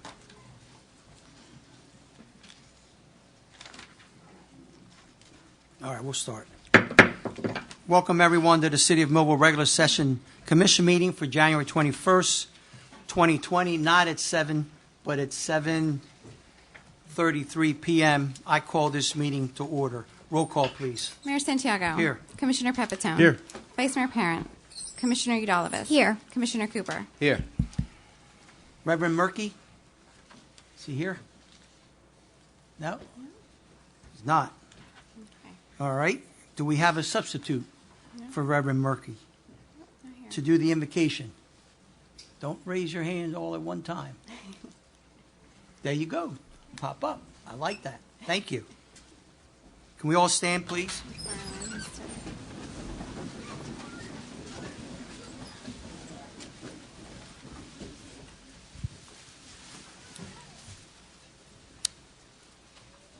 Father, we thank you for this evening. We thank you for these wonderful people who came out tonight. And we thank you for the commission. We ask your wisdom to be upon this body. And we ask in your precious name. Amen. I pledge allegiance to the flag of the United States of America and to the republic for which it stands, one nation, under God, indivisible, with liberty and justice for all. Thank you. You may be seated. I saw so many adults go sitting down, but the children stayed up. We've been out of school for a long time. This meeting is being conducted in accordance with the Open Public Meeting Act of 1975, was advertised, posted, and made available to the public as required by statute. The municipal clerk is directed to include a statement in the minutes of this meeting. Madam Clerk, are there any review changes to this agenda? Yes, Mayor, we had 3. We had a resolution approving the request for a performance guarantee release for the New Jersey Motorsports Park LLC in the amount of $11,000 associated with the stormwater basin C repairs and modifications near the Thunderbolt track paddock area. We also had a resolution authorizing grant application to the New Jersey Department of Community Affairs, Division of Local Government Services, for a local efficiency achievement program, challenge grant funding, and also the addition of an authorizing professional service contract with the Municipal Code Enforcement for electrical subcode official services. Thank you. Bills, please. Mr. Mayor, I move for the bills to be paid upon being properly certified. Second motion. Any comments? Roll call. Commissioner Pepitone? Yes. Commissioner Udalvis? Yes. Commissioner Cooper? Yes. Mayor Santiago? Yes. Motion carries. Mr. Mayor, I make a motion to approve and dispense with the reading of the following minutes and to proceed with the regular order of business. December 31st, 2019, end of the year meeting. January 2nd, 2020, reorganization meeting, closed session. Second motion. Any comments? Roll call. Commissioner Pepitone? Yes. Commissioner Udalvis? Yes. Commissioner Cooper? Yes. Mayor Santiago? Yes. Motion carries. Can we go right into presentations, please? Okay, our first presentation is certificates of appreciation to be presented to Millville Urban Redevelopment Corporation members. I think Commissioner Udalvis was doing that. Thank you, Madam Clerk. With the certificates of appreciation being presented to Merck Board, while we do not have members of the board who are with us here this evening, I would like to announce their names. Mr. David Mitchell, Mr. John H. Knoop III, Mr. Donald Daigle, Dr. G. Larry Miller, and Mr. Sean Tomlin. The City of Millville thanks them for their commitment to economic development in the City of Millville.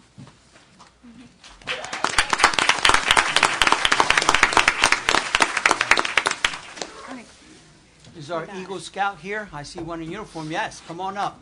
Alex?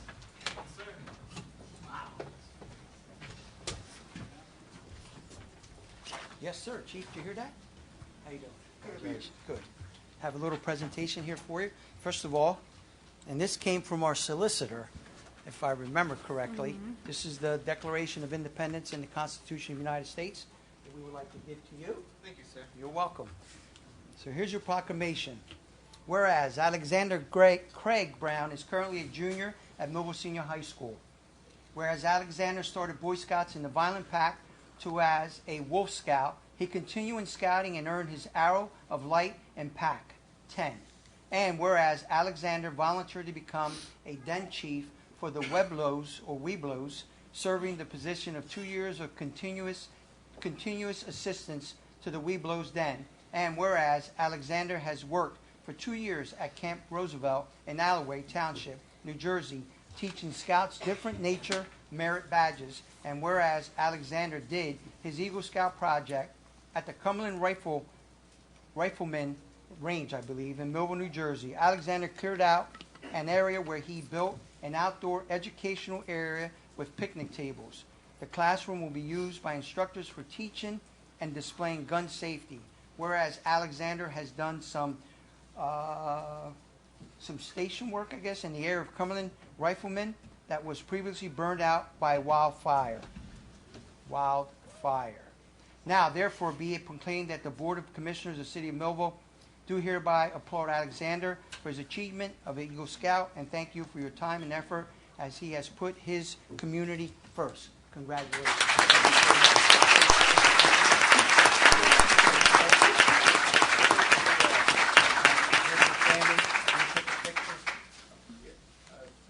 Do you know Tim Carty? Yeah. Okay. Taking a picture, Tim? Yeah, I got him. All right, good. Congratulations. Thank you.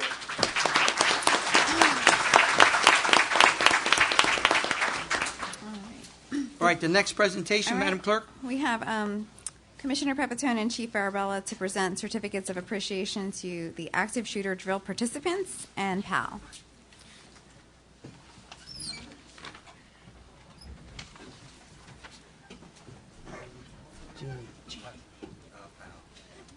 Labels?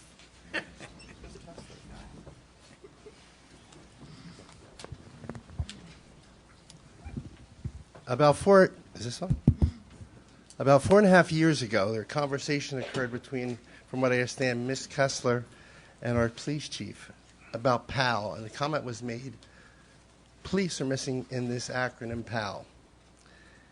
4.5 years ago, Jody Farabella re-energized this group, and right now more than 500 individuals participate in PAL through football, basketball, wrestling, hooked on fishing. Creates an opportunity for our youth to bond with the police officers, to create trust and a sense of community. With that, I want to thank Police Chief Farabella, and he's going to take over now and tell you more about PAL. Let me get grounded.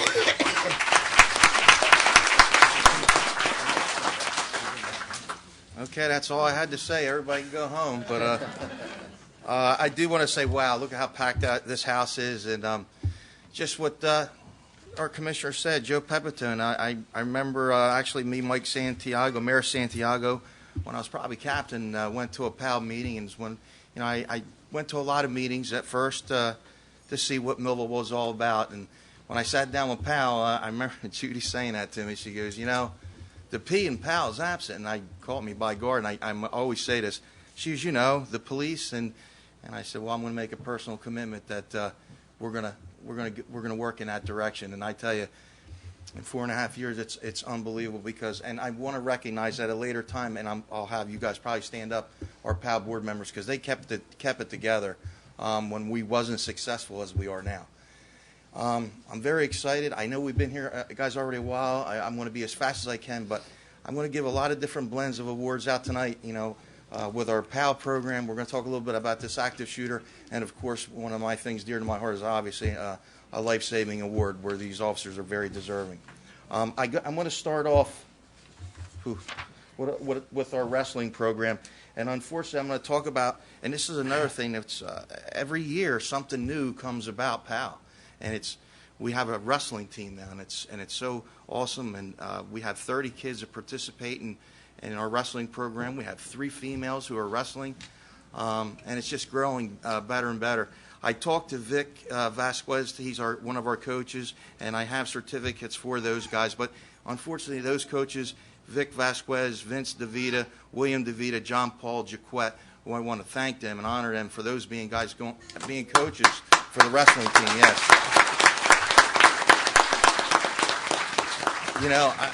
Volunteerism is a special thing. When I was young, I coached freshman football, coached varsity football, and coached midget league football. And I tell you, some of the best things it was rewarding. And when I get to thanking some of these coaches, we thank you as a Millville Police Department, as this commission. You're out there with our youth. You're transparent. What better bond than our officers actually dealing with kids? And as the commissioner said, 500 Center City kids. Not all Center City interact with PAL in one way or another. It's just something really and our officers are very humble and proud to be involved with. But getting back to wrestling real fast, I wanted to talk about, I was talking to Vic. They just had a meet in Clearview, and 11 kids participated in that meet, and 9 kids all got medals, in 4th place and above. So they're doing pretty well. And like I said, he has those 3 females, and I'm going to go right into. Sorry, I don't want to babble. I'm going to go right into basketball, and I'm going to ask Rick Cott where he's at to come up here, please.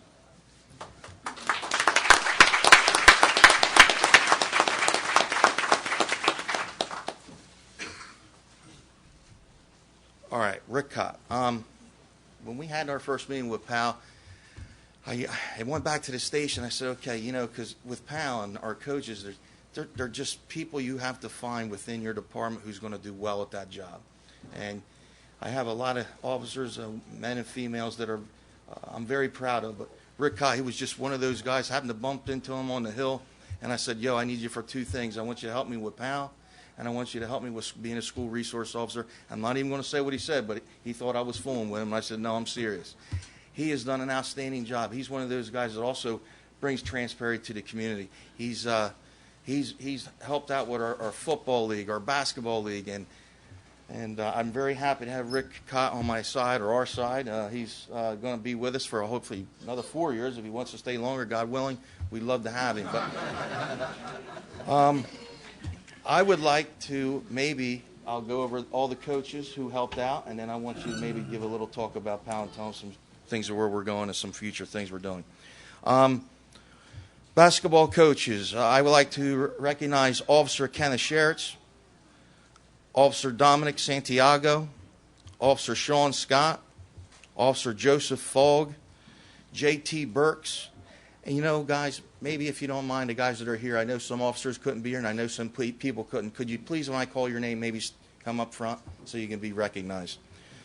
J.T. Burks.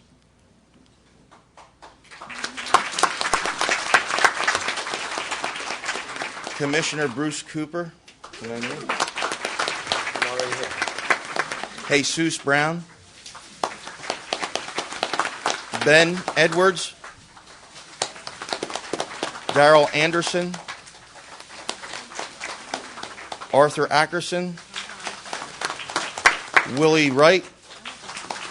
Rico Gaskins. Nancy Williams.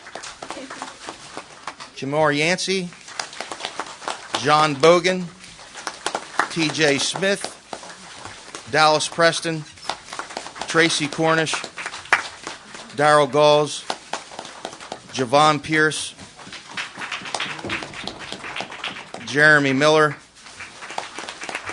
Cherie Gregory, Jennifer Waldmeyer, Sadina Houston, and Stacy Fresco.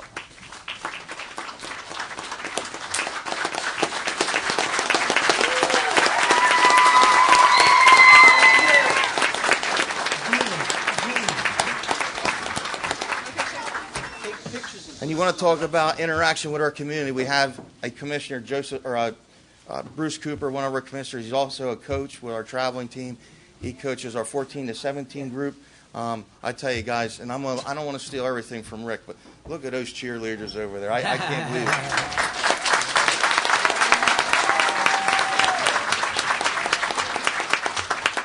Guys, we had a traveling basketball team last week, and I tell you, it was just, and I'm going to let Rick tell what it was all about, and it was just awesome to watch.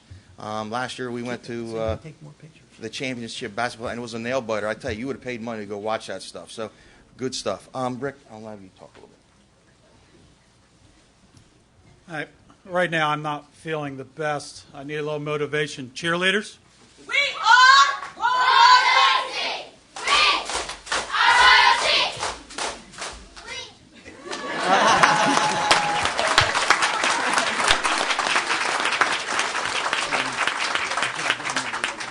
I can't begin to tell you how proud I am of our Police Athletic League and where we've come and where we're going. We brought on, like I said, J.T. Burks a year or two ago, and he's helped me build this program up to just something that I never thought would happen. One of the biggest things we were lacking were a lot of things for the girls to do, the young ladies. So we brought in a cheerleading squad. I got a lot of grief for that because Violin is extremely jealous now. So we didn't tell anybody in the county. We played them our first game, and every officer says, that is wrong what you just did to us. You embarrassed us, and we're going to have cheerleaders next year. They do an outstanding job. They just started this year, and we already have, I think, 27 cheerleaders. And let me tell you, if you follow us on Facebook and you get to watch our halftime show, it's amazing. Like, your heart will melt watching these girls. So, yep. Yeah, we made Fox 29 News. So our first home game was last Wednesday. We played Bridgeton. Commissioner Cooper was coaching there, JT. We had Quinn Broadcasting. Thanks to them, they came down and streamed it live. And then they sent it to Fox 29, so we made that too. So POW is going a lot of places, and we can't do any of this without you guys and the volunteers. The city is just supporting us tremendously. So when people are saying, hey, what's there to do for the kids, I'm not hearing that as much anymore because we're creating that, and we're creating that atmosphere. We also started our first ever girls basketball league.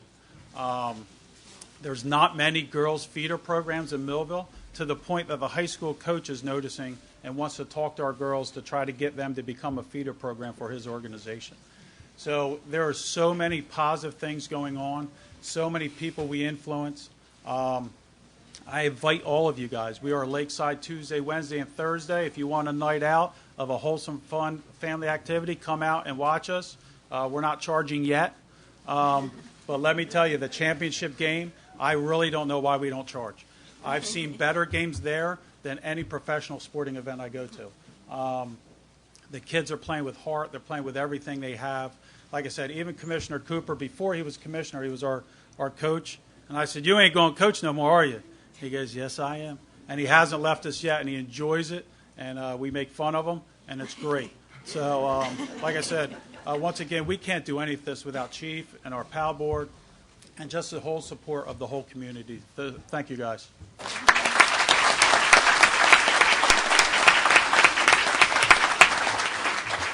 Where's JT Burst? Just maybe we can get orange and blue. That's it. That's all for the cheerleaders. That's all. That'd be great. There's a long story to that, but you know what? I thank all you guys too, because that, again, the volunteerism is awesome. Anything missing on PAL? A million things, but we I know. Check out our PAL Facebook and website. Yep. Guys, and we want to thank you too, even for, we do our golf outing, a PAL golf outing. We raise some money for that, guys are interested, just check our Facebook page out. And we're doing so many things with PAL, not just for sports, or we do things for other activities as well, as take kids to the zoos, do arts and crafts. You know, we do a lot of different stuff. So check us out, and we thank you for coming for us, PAL. I'm going to move on into, I think I'm going to do the Life Saving Award, and then my last thing will be the active shooter drill. Oh, yeah. And guys, all the names that I called, instead of just clogging up here, we're going to get with Rick Cott, and he's going to make sure you guys get those certificates.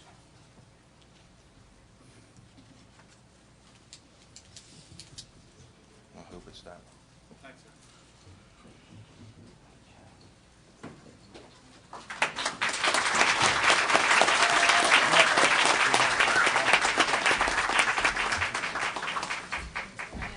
I'm going to throw a twist. Maybe I'm going to talk about the active shooter real quick. Maybe. Should I give him some? Maybe I'm just going to talk a little louder as some of the this audience is going to clear out.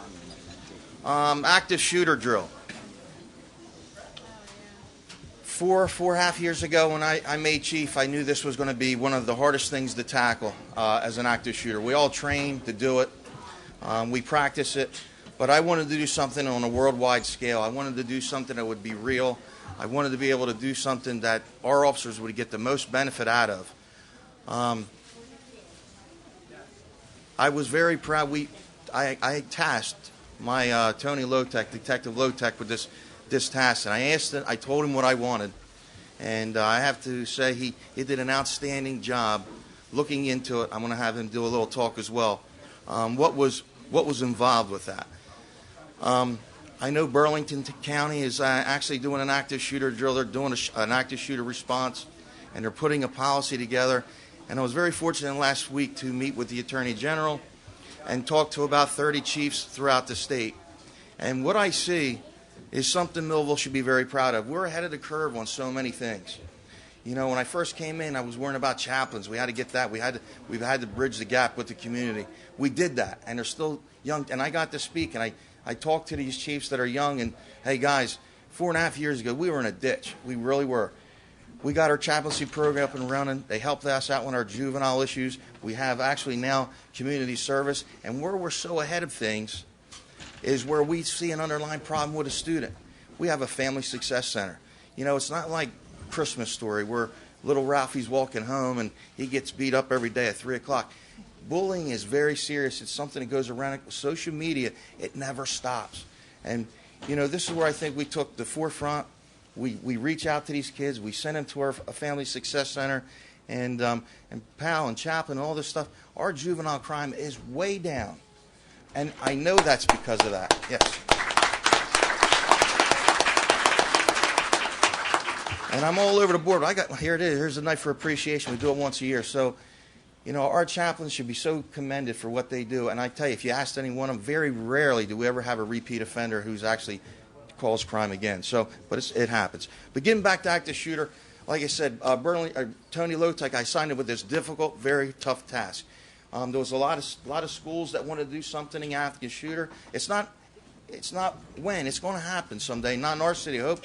But you know, we read all the reports and through the Rock and through the New Jersey State Police and what's going on in the nation. It's out there, fellas. It's there. So we wanted to be prepared for it. I brought Tony Lotek on. We contacted an FBI guy, John Bellamy. He's retired out of Indiana, correct? Why don't you come up here, Tony, please?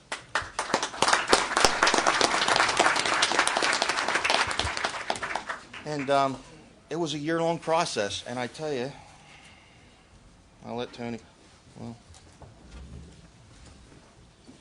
just to give you a little scope of how many partners we had in this, and actually I'm going to let Tony, if you don't forget how this all planned with the freeholders and our commission, who actually helped, because everything in training comes with funding. When we did our active shooter drills at Lakeside School, what we had was the Millville Police Department was involved, Cumberland County Sheriff's Office, Bridgeton Police Department, Violent Police Department, Cumberland County Prosecutor's Office, New Jersey State Police, Federal Bureau of Investigations, the Millville Fire Department, Violent Fire Department, Violent EMS, In Spirit Medical Center, EMS Strike Team, Cumberland County 911 Communications Center, Cumberland County Office of Emergency Management, Cumberland County Fire Police, Millville Board of Education, Millville Ulster Emergency Management, Genesis Healthcare, Atlantic City Police Department, SWAT. That was how many agencies participated in that, and that was not an easy task that Tony had to put together. So with that, maybe what the students, and I apologize, there was a little miscommunication with the students who participated. We made it so realistic. The realism was we actually had a makeup crew. We had kids who were victims. We actually had real bombs and real ammo, and we made it acoustics so real. But I wanted to thank all the officers, or all the kids that participated in that. That's going to be the same thing. I think there was a miscommunication with the school, so I'll get Tony Lotek to go to the school and make sure all these kids get the certificate. But I just want to read it to you. Well, this is one I want you to give Tony Lotek.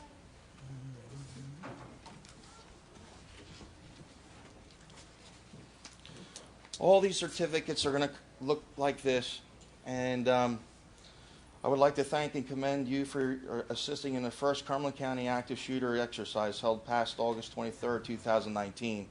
Your participation as a role player/victim helped elevate the realism of the training and our first responders received and added a huge overall success. On behalf of the officers and the Millville Police Department, we thank you for your participation. I think that'll be very nice for the students to get that.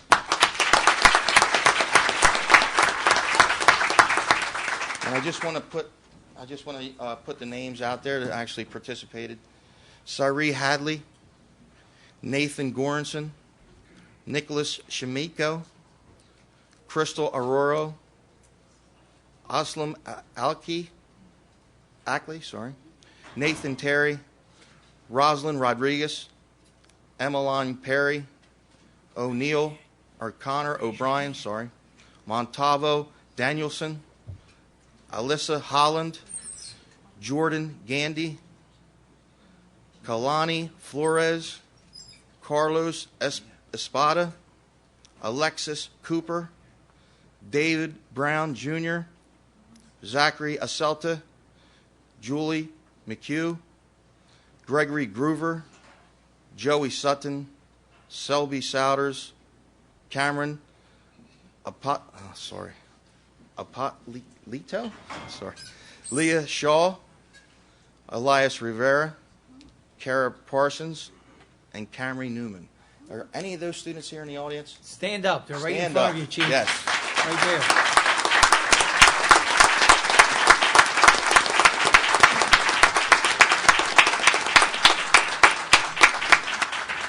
Well, like I said, we're going to give you these certificates. I'll have Detective Lotek give those to you another time. But I want to thank you, as far as Millville Police Department, just like the certificate said, without your participation, we couldn't have did that. And you guys made it real. Our officers thought it was real when we were participating. Thank you for your help. Appreciate it. At this time, I want to let Detective Tony Lotek talk a little bit about what he did for this act. It should receive some recognition.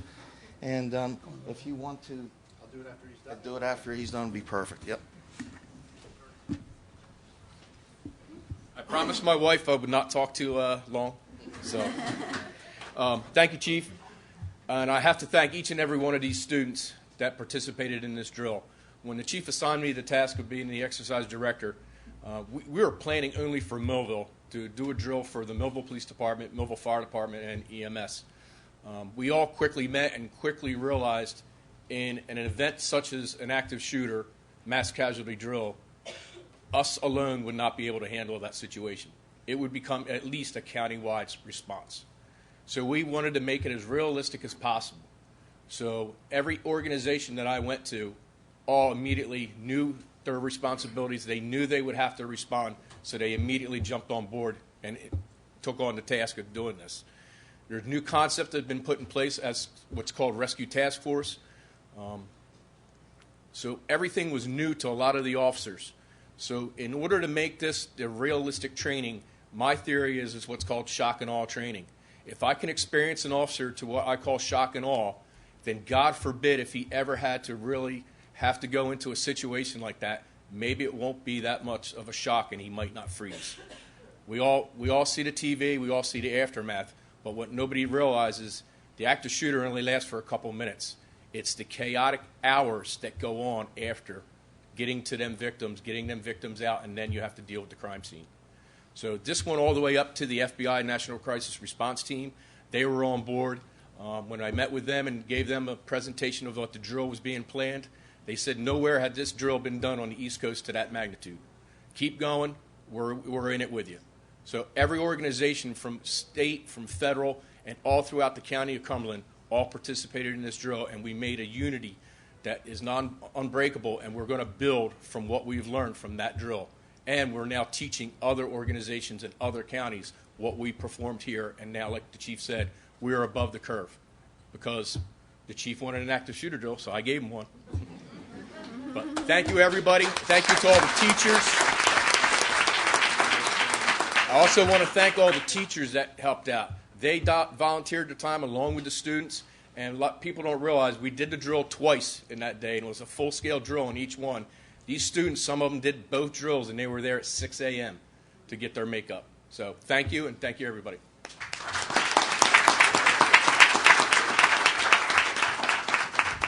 What is that term again? Shock and awe. Shock and awe. What they had created for a lot of the public to come and see was there was an observation area where we got to actually, there was cameras, so we could actually see the shootings, we could see the kids fall. There was actually the makeup with blood and everything else. It was extremely shock and awe. But I want to thank Detective Lotek because this was a huge undertaking. As he said, it's far-reaching. It basically sets a precedent for how people are going to do things in the future. There was a lot of learning that went on. And with that, I'm going to read the comments from the chief to Detective Lotek. Certificate of Millville Certificate of Appreciation presented to Detective William Anthony Lotek.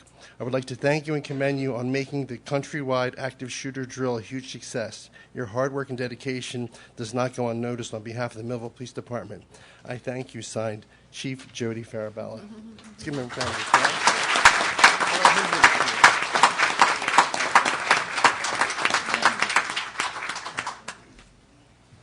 Okay. One more bit of thanks to that. I want to thank our commissioners because obviously with any training, it comes with a price tag, and it started with the freeholder board. They put in some money through some JIF, and all three towns actually put in money. Millville, Bristol, and Vine, so we had that successful training. We thank the commission for that.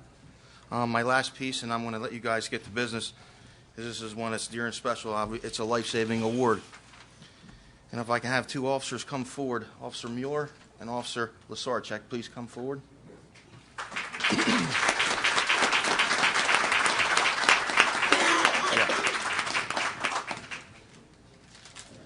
And I know I'm all over the place. You can yell at me later. But I want our PAL board members, can you please just raise your hand? I promise you.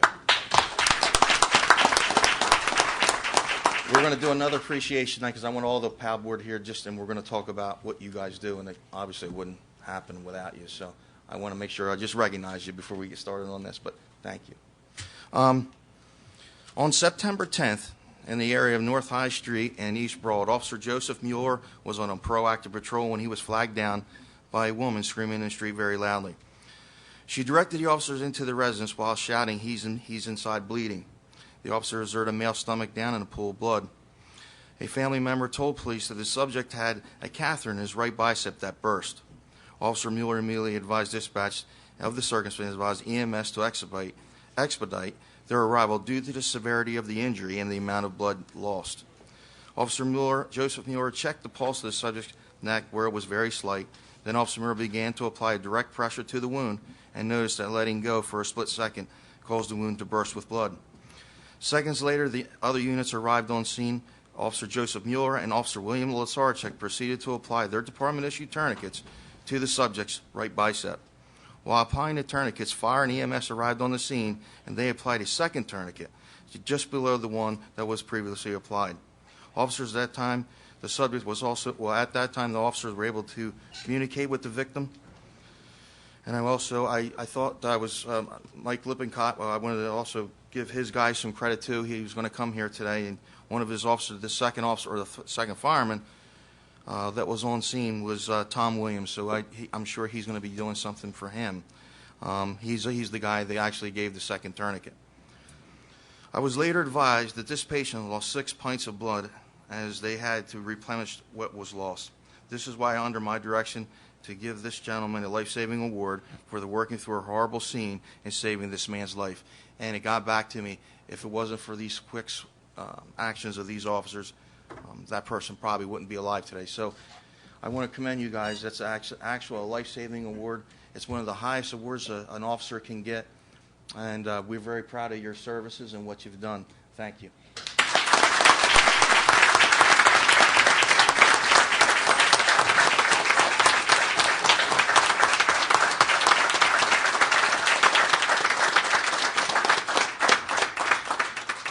With that award, it's a pin, and it's a life-saving award where these officers can always carry or put on their vest, and it's something honorable to have.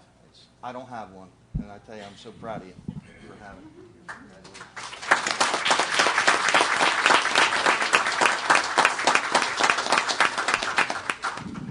Oh, want to come in here for a picture?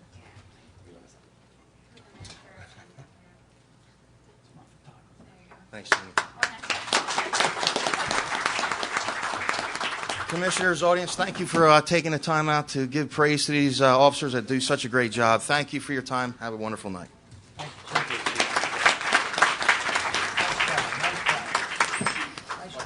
Big deal. We can have the students that participate in the drill. Absolutely.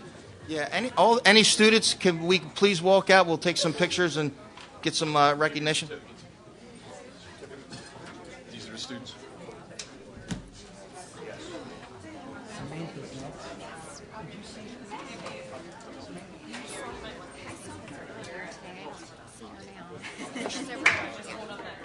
Thanks for the tidbit. Hey, no problem. I probably want to see Taylor's going to retire. I'm probably going to do something for her next month. I was going to probably do it.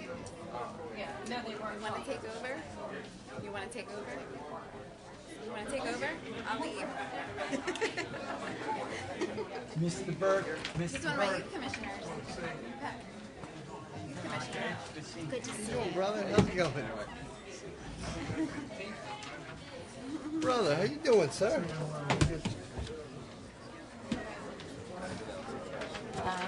I'm going to do the events, then the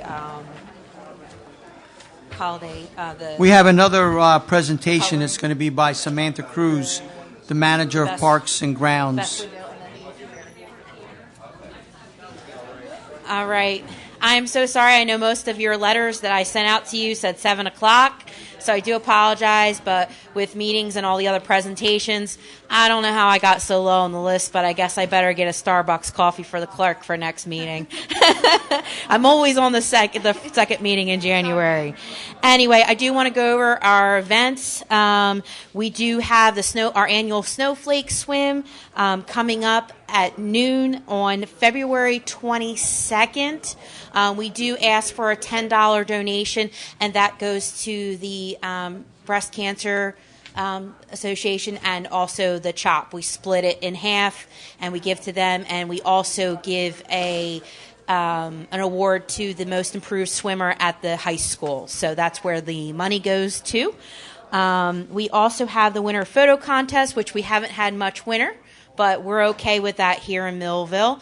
But you can still take pictures. We have discussed doing a fall-winter photo contest because people say how lovely the fall weather is, so maybe we'll do that in the fall. And last but not least, we always have our Holly City Walking Club every Tuesday and Thursday at Lakeside Middle School from 6:30 to 7:30.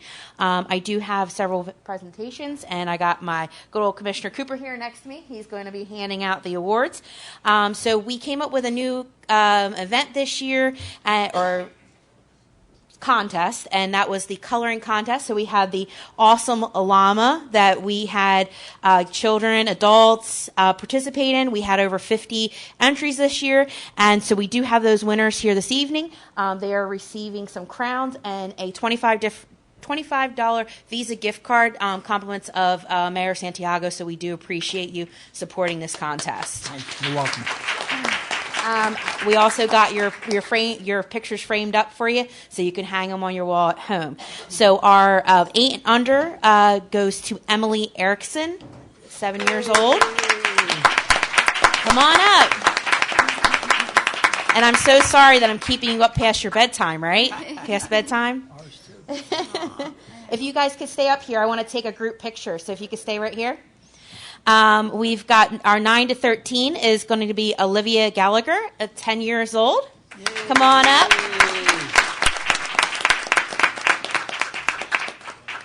And last but not least, Judy, I'm sorry I didn't get you a dollhouse, but I figured $25 would be better, right?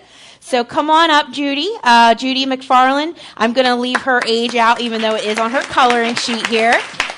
She was our adult winner, and she won a long time ago when she was 5, and she got a dollhouse. So today she's getting some crowns and pencils and a gift card. Yay.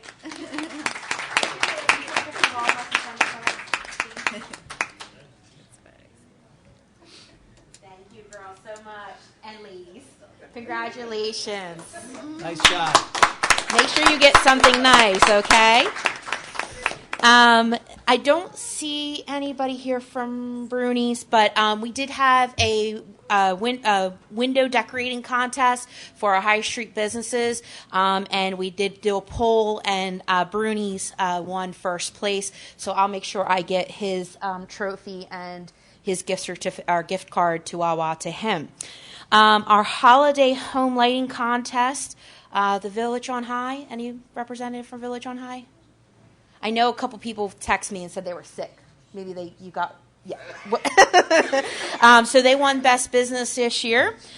They were all nice, cute little gingerbread houses. Third place is John and Sandy Sarnowski. Okay. The second place goes to the Dugans. Yay. And once again, I'm sorry for you waiting so long. And you also get this bag of goodies here. Thank you. Here you go. All right. Congratulations. Some candies and goodies in there for you.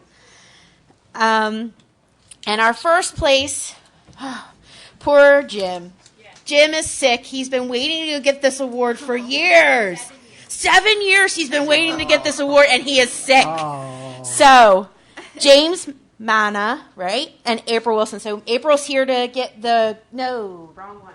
This one right here. Oh, the big one. The big one.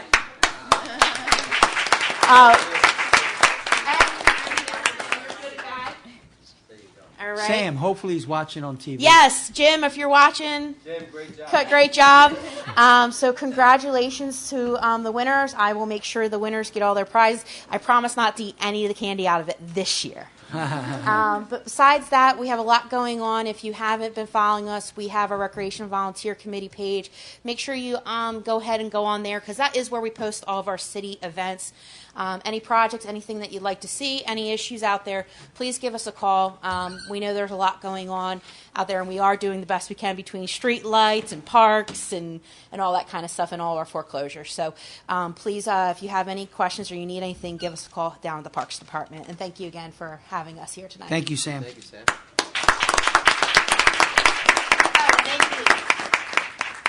And you can leave. Winners can leave. If you want to stay, you can stay. I want to leave. There's cake at the end if you stay. He's fibbing. He's fibbing.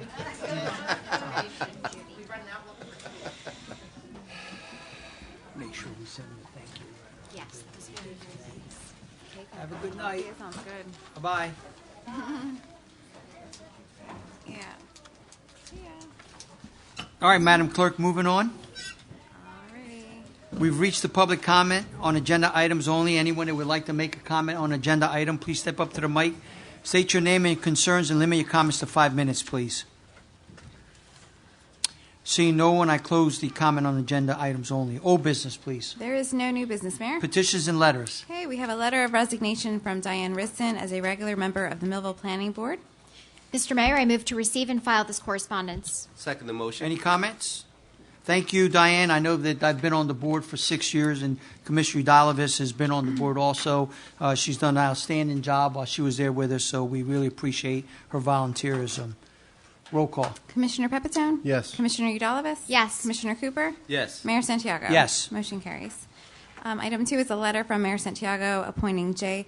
Lavengeier, a regular member of the Millville Planning Board, to fill the unexpired term of Diane Risden, with the said term expiring November 8th, 2020. Mr. Mayor, I move to receive and file this correspondence. Second the motion. Any comments? Thank you, Jay, for volunteering. Roll call. Commissioner Pepitone? Yes. Commissioner Udalvis? Yes. Commissioner Cooper? Yes. Mayor Santiago? Yes. Motion carries. Item 3 is a letter from Mayor Santiago reappointing Ed Gallagher as a member of the Millville Planning Board with the term expiring December 8th, 2024. Mr. Mayor, I move to receive and file this correspondence. Second the motion. Any comments? Ed has also been there for many years, and he's a great asset to the planning board. Roll call. Commissioner Pepitone? Yes. Commissioner Udalvis? Yes. Commissioner Cooper? Yes. Mayor Santiago? Yes. Motion carries. Reports of commissioners. Commissioner Cooper. All right. All right, thank you. From the Parks Department, on Saturday, January 4th, we partnered with the Puerto Rican Festival of New Jersey to hold the annual Three Kings Day, right here in the chambers. We provided toys and snacks to about 100 children, the most we've had in years. Thank you to the Puerto Rican Festival Committee.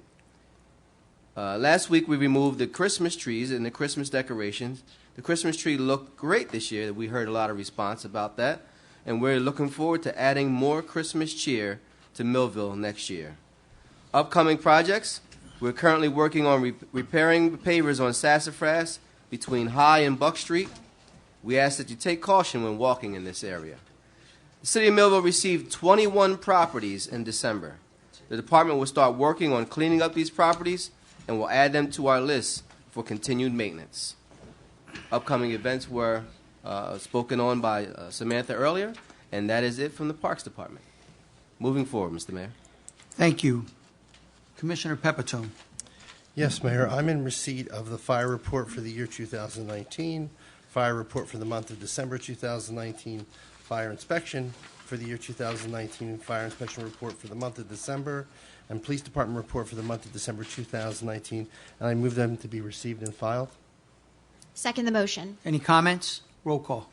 Commissioner Pepitone? Yes. Commissioner Udalvis? Yes. Commissioner Cooper? Yes. Mayor Santiago? Yes. Motion carries. I'd also like to share we have chosen a chief for our EMS division under the fire department. He will be under Chief Lippincott. I don't know if we're going to say the name yet, because did he let everyone know, or We announced it at the department head meeting today, so I believe it's we Public can? information. It's, I'm not going to say his name right. John? If Go ahead, Regina. You can't say it either? I know it. Can we write it down so You we all can know take a him. shot at it? It starts with an F. Fair. What is it? Come on, it starts with an F. Fair. He's been involved with EMS. Fair. Oh my God, if he's watching. What's his first name?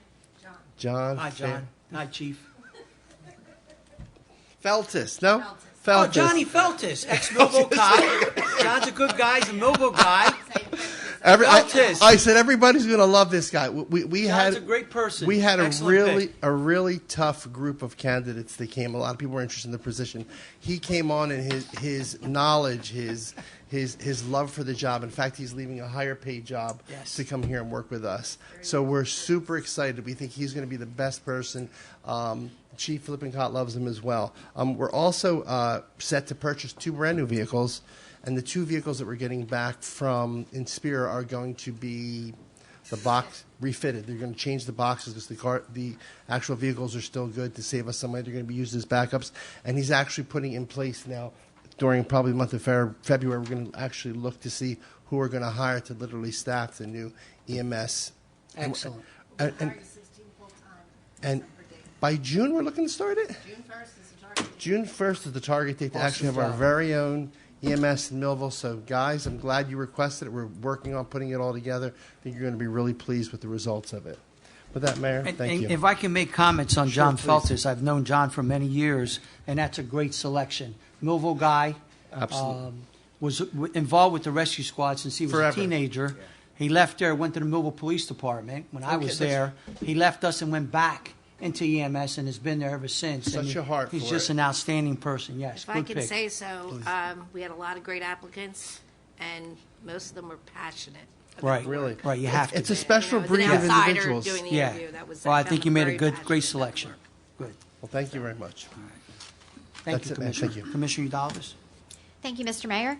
In an effort to provide a brief synopsis of this evening's work session at 5:30 p.m. and the discussion outlining and explaining a prospective shared services agreement for economic development with the CCIA and the City of Millville, I will reiterate the items on which the Department of Public Affairs aims to focus its growth during 2020 and 2021 through the potential two-year agreement. The Shared Services Agreement is drafted to support the Planning Department, Engineering Departments, and related departments to assist city personnel in approaching economic development endeavors that attract new third-party entities, to increase ratables, and to provide options for UEZ loans and microloans for existing businesses seeking to expand.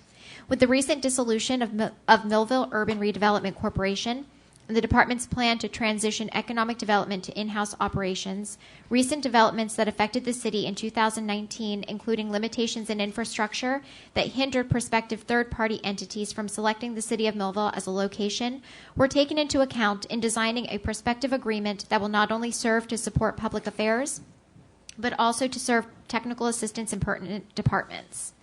Understanding the economic implications of immediately seeking to fill a position in the City of Economic Development Director that is not feasible for the city's budget and could include a salary of more than $100,000 annually, the city aims to use a 2-year contract for the flat rate amount of $3,000 per month to cover the scope of services and also to seek to fulfill the following 4 goals: marketing, USEDA grants, technical assistance, UEZ loan and microloan programs.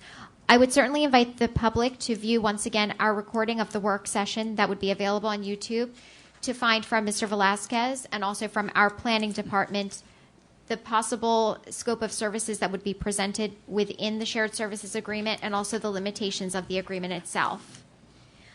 On behalf of the Department of Public Affairs and the Planning Department, I move to receive and file the following items. Item 1, the summary of annual reorganization of the City of Millville Planning Board and Zoning Board of Adjustment, and Item 2, the 2019 Annual Zoning Board Report. That would be a motion to adopt those items or to receive and file those correspondences with a second. Second the motion. Any comments? Roll call. Commissioner Pepitone? Yes. Commissioner Udalvis? Yes. Commissioner Cooper? Yes. Mayor Santiago? Yes. One final announcement, Mr. Mayor and the Board of Commissioners. This evening's ordinance on first reading, including the draft zoning ordinance, is now available on the Planning Department's website. If our public should visit www.millvillenj.gov, find the Department of Public Affairs, the Planning Department. You'll also find the Land Use Element Plan of 2017 and the recent master reexamination of our master plan. Those items will be discussed in a public hearing tentatively set for March 3rd, 2020. They will be returning to the Planning Board during the February meeting of the Planning Board, which would be the second Monday. And with the conclusion of this report, Mr. Mayor, progress. Thank you. You want to read the Vice Mayor or no? I would also move to receive and file the tax collector's report for the month of December 2019. Second the motion. Any comments? Roll call. Commissioner Pepitone? Yes. Commissioner Udalvis? Yes. Commissioner Cooper? Yes. Mayor Santiago? Yes. Motion carries. I have here a report from my Streets and Roads, which I'd like to have received and filed, and I'll read it real quick from Wayne Gressman, our supervisor. We've collected 66 tires for the month of December, 5 appliances, 962.5 tons of loose leaves collected, 3,780 bags of loose leaves. DEP notice of violations have been abated. Streets and Roads has made 2 passes for loose leaves collection, and there will be a 3rd pass after December 31st, which we're past that now. If you have any questions or concerns, please contact our Streets and Roads at 825-7000, extension 7388. And with that, we'll move on. I'll make a motion to receive and... Go ahead. We'll make a motion to receive and file Streets and Roads report for the month of December 2019. Second the motion. Any comments? Roll call. Commissioner Pepitone? Yes. Commissioner Udalvis? Yes. Commissioner Cooper? Yes. Mayor Santiago? Yes. Motion carries.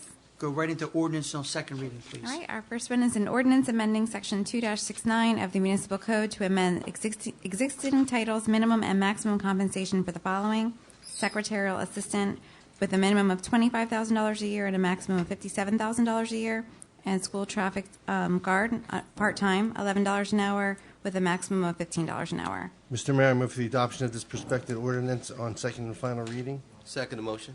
This second reading is on ordinance amending Section 2-69 of Municipal Code, amending titles maximum. If anyone has any concerns or comments in reference to this, please step up to the mic, state your name and concerns, and limit your comments to 5 minutes, please. Seeing no one at the podium, I close item number 1 on second readings. Roll call. Commissioner Pepitone? Yes. Commissioner Udalvis? Yes. Commissioner Cooper? Yes. Mayor Santiago? Yes. Motion carries. Ordinance is on first reading. We have an ordinance to repeal and replace Chapter 30 Land Use of the City of Millville Municipal Code in its entirety. Mr. Mayor, I move for the adoption of this ordinance on first reading with final consideration to be given on March 3rd, 2020, after due publication as provided for by law. Second motion. Any comments? Mr. Mayor, just to reiterate, this is the item in which we are reading on its first reading this evening, and this would be, of course, to authorize the planning board to inspect the first reading of the ordinance and also to provide their feedback. The March 3rd, 2020 date is set to be in compliance with all of the advertising and also the feedback period that's necessary. Thank you. Anyone else? Roll call. Commissioner Pepitone? Yes. Commissioner Udalvis? Yes. Commissioner Cooper? Yes. Mayor Santiago? Yes. Motion carries. All right. You ready?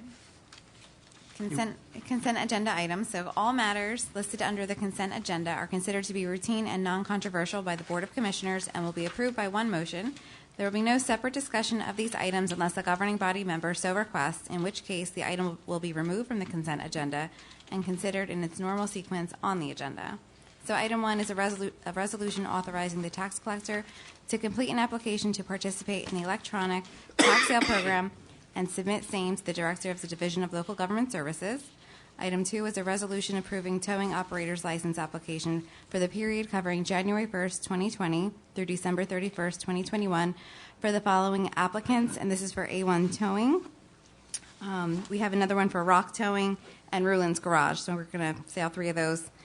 Item 3 is a resolution approving military leave of absence and pay differential due to call-up of active military duty in the Air Force for Brian Day for the period covering December 15, 2019 through April 4th, 2020. So I already went through number 4 and 5, which were towing. Next page is item 6, resolution authorizing the submission of a strategic plan for the Millville Municipal Alliance Grant to the Governor's Council on Alcoholism and Drug Abuse to the County of Cumberland for the period covering fiscal year 2021 in the amount of the DEDR is $35,318, cash match is $8,829.50, and the in-kind is $26,488.50. Item 7 is a resolution authorizing adjustments to the tax and utility records. Item 8 is a resolution approving request for performance guarantee release as submitted by the city engineer and conditional upon receipt of maintenance bond as required by city ordinance and NJSA 40:55D-53 municipal land use law for the release of Sherwood Forest Estates performance guarantee in the amount of $190,159.80 associated with Sherwood Estates Dumont Drive major subdivision. Item 9 is a resolution authorizing the tax collector to issue a duplicate tax sale certificate comprising of a lien on property known as Block 94, Lot 5, due to the original certificate being lost by the owner who signed an affidavit swearing to same. Item 10 is a resolution authorizing transfers to be made to various tax records.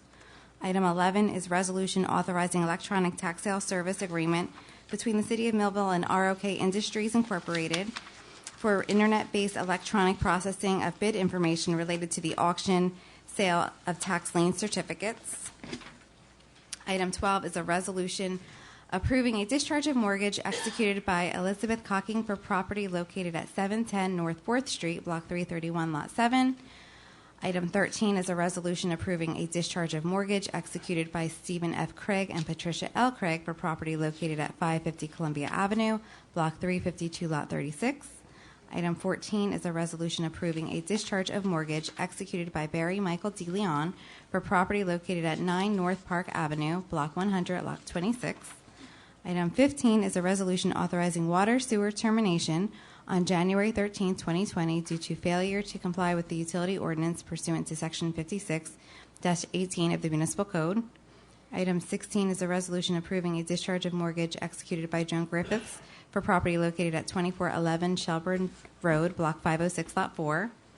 Item 17 is a resolution approving a discharge of mortgage executed by Angel L. Moreno and Carmen M. Moreno for property located at 808 North 5th Street, Block 317, Lot 16. Item 18 is a resolution approving a discharge of mortgage executed by Joseph Plowman and Carol Plowman for property located at 111 East Vine Street, Block 363, Lot 5. Item 19 is a resolution authorizing the City of Millville to apply for and obtain a grant from the Cumberland County Complete Count Committee for approximately $4,000 to carry out a project to reach a hard-to-count city residents for the Census 2020 count. Item 20 is a resolution reappointing Charlene Johnson as an alternate number 2 member of the Millville Zoning Board of Adjustment with a term expiring January 2nd, 2022. Item 21 is a resolution approving request for performance guarantee release as submitted by the city engineer in compliance with NJSA 40:55D-53 Municipal Land Use Law for New Jersey Motorsports Park LLC to release their performance guarantee in the amount of $11,000 associated with the stormwater basin sea repairs and modifications near the Thunderbolt track paddock area, Block 125.03, Lot 1. And number 22 is a resolution authorizing grant application to the New Jersey Department of Community Affairs, Division of Local Government Services for Local Efficiency Achievement Program, LEAP, Challenge Grant Funding. And I just need a motion to approve the consent agenda items. Mr. Mayor, I move for the adoption of the consent agenda items. Second the motion. Any comments? Roll call. Commissioner Pepitone? Yes. Commissioner Udalvis? Yes. Commissioner Cooper? Yes. Mayor Santiago? Yes. Resolutions, please. Okay. These are not part of the consent agenda. So we have a resolution authorizing a shared services agreement between the City of Millville and the County of Cumberland Office on Aging for Meals on Wheels program in the amount of $6,900 for the period covering January 1st, 2020 through December 31st, 2020. And with that, Mr. Mayor, we have a certification of funds from our CFO, Marcella Shepard, in the amount of $6,900. And Mr. Mayor, I move for the adoption of this resolution. Second the motion. Any comments? Roll call. Commissioner Pepitone? Yes. Commissioner Udalvis? Yes. Commissioner Cooper? Yes. Mayor Santiago? Yes. Motion carries. Item 2 is a resolution authorizing First Amendment to professional services contract with Pannoni Associates adopted by Resolution Number 30-2019 on January 15, 2019, to act as consulting engineer for the purpose of increasing amount of contract from $50,000 to $60,000. Mr. Mayor, with that, I have certification of availability of funds in the amount of $10,000 from Chief Financial Officer Marcella Shepard, and I move for the adoption of this resolution. Second the motion. Any comments? Roll call. Commissioner Pepitone? Yes. Commissioner Udalvis? Yes. Commissioner Cooper? Yes. Mayor Santiago? Yes. Motion carries. Item 3 is a resolution authorizing award of professional service contract to CME Associates for planning consultant services in an amount not to exceed $5,000. Mr. Mayor, with that, I have certification of availability of funds in the amount of $5,000 from Chief Financial Officer Marcella Shepard, and I move for the adoption of this resolution. Second the motion. Any comments? Yes, Mr. Mayor. This evening we have with us from CME Associates Mr. Christopher Dockney. Mr. Dockney was also responsible for helping our department to draft the James R. Hurley Industrial Parks redevelopment plan. And this evening he's also here with us to represent CME Associates. Thank you. Thank you for being here. Madam Clerk, item number 4. We have to take a vote. All right. Okay. So do we have a Let's second? vote. Number Do 3. we have a second? Second Commissioner motion. Second by Commissioner Cooper. Second the motion. Okay. Roll call. Okay. Commissioner Pepitone? Yes. Commissioner Udalvis? Yes. Commissioner Cooper? Yes. Mayor Santiago? Yes. Motion carries. Thank you for being here. Thank you. Thank you, sir. All right. Item 4 is a resolution authorizing First Amendment to shared services agreement with the Cumberland County Improvement Authority and the City of Millville for fleet maintenance services for the purpose of increasing the not-to-exceed amount of $2,000 plus the cost of parts to the new not-to-exceed amount of $10,000. And Mr. Mayor, with that, I move. I have certification of funds from Chief Financial Officer Marcella Shepard, and I move the adoption of this resolution. Second the motion. Any comments? Roll call. Commissioner Pepitone? Yes. Commissioner Udalvis? Yes. Commissioner Cooper? Yes. Mayor Santiago? Yes. Motion carries.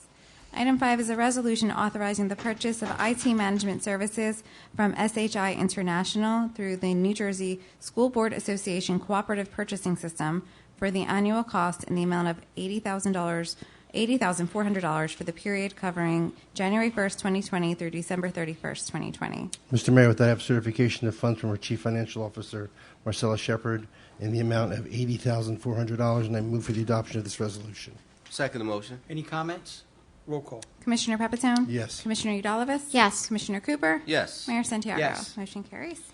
Item 6 is a resolution authorizing the purchase of a door access control system from SHI International Corporation through state contract for Millville City Hall in the amount of $7,861.45. Mr. Mayor, I'm sorry. Commissioner Cooper. And with that, Mr. Mayor, I have a certification of funds from our CFO, Marcella Shepard, in the amount of $7,861.45. I move for the adoption of this resolution. Second the motion. Any comments? Roll call. Commissioner Pepitone? Yes. Commissioner Eudalovas? Yes. Commissioner Cooper? Yes. Mayor Santiago? Yes. Motion carries. Item 7 is a resolution authorizing the purchase of a 2020 Chevrolet Tahoe vehicle with options from Hetrick Fleet Services through state contract for the City of Millville EMS Department in the amount of $34,477.44. Mr. Mayor, with that, I have certification of funds from our Chief Financial Officer, Marcella Shepard, in the amount of $34,477.44, and I move for the adoption of the resolution. Second the motion. Any comments? I guess that's for the chief. Roll call. Commissioner Pepitone? Yes. Commissioner Eudalovas? Yes. Commissioner Cooper? Yes. Mayor Santiago? Yes. Motion carries. Item 8 is a resolution authorizing the purchase of 3 2020 Police Inceptor utility all-wheel drive vehicles with options from Chas Winner Incorporated through state contract for the Police Department in the amount of $95,361.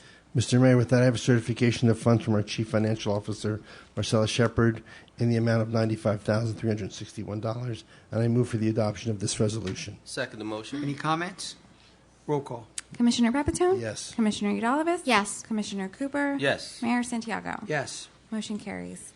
Item 9 is a resolution approving change order proposal for VoIP phone service with SHI International Corporation through the Omnia Partners Cooperative Purchasing System for an additional amount of $3,051.24, increasing the annual cost in the amount of $45,028.80. And with that, Mr. Mayor, I have a certification of funds from our CFO, Marcella Shepard, in the amount of $45,028.80. I move for the adoption of this resolution. Second the motion. Any comments? Roll call. Commissioner Pepitone? Yes. Commissioner Eudalovas? Yes. Commissioner Cooper? Yes. Mayor Santiago? Yes. Motion carries. Item 10 is a resolution approving a professional service contract through a fair and open process with Ocean First Bank for banking services for the period covering February 1st, 2020 through January 1st, 2022. Mr. Mayor, I move for the adoption of this resolution. Second the motion. Any comments? Roll call.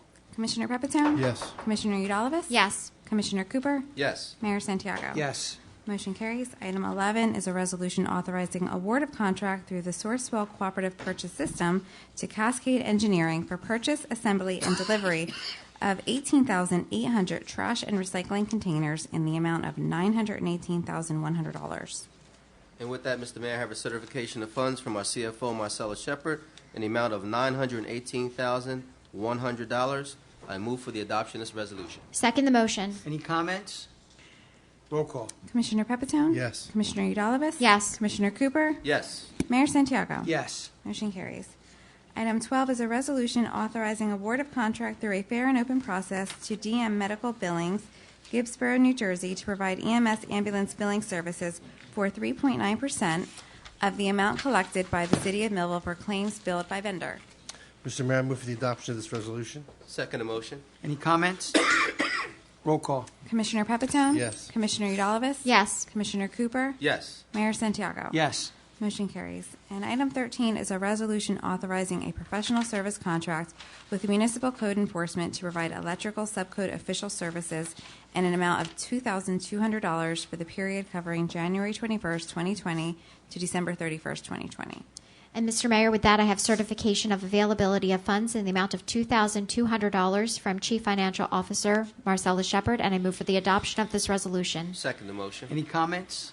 Roll call. Commissioner Pepitone? Yes. Commissioner Udalvis? Yes. Commissioner Cooper? Yes. Mayor Santiago? Yes. Motion carries. Great job, Jeannie. New business.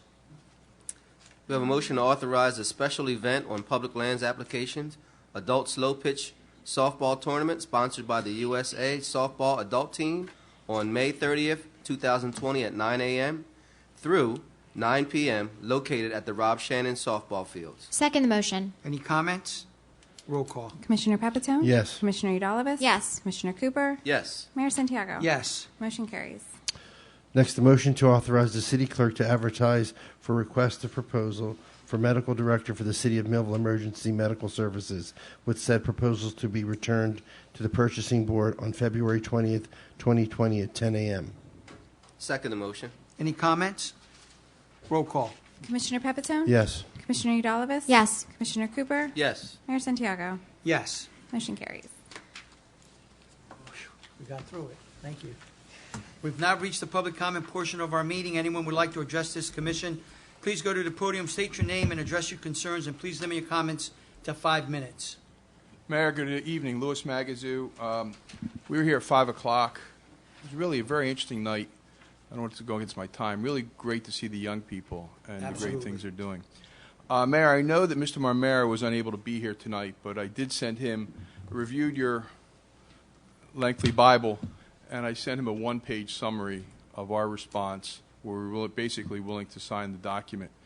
And I wanted to know if you had any questions of us. We were not called into closed session. We came in case you needed us, and I was wondering if there were any questions. Does any commissioner have any questions?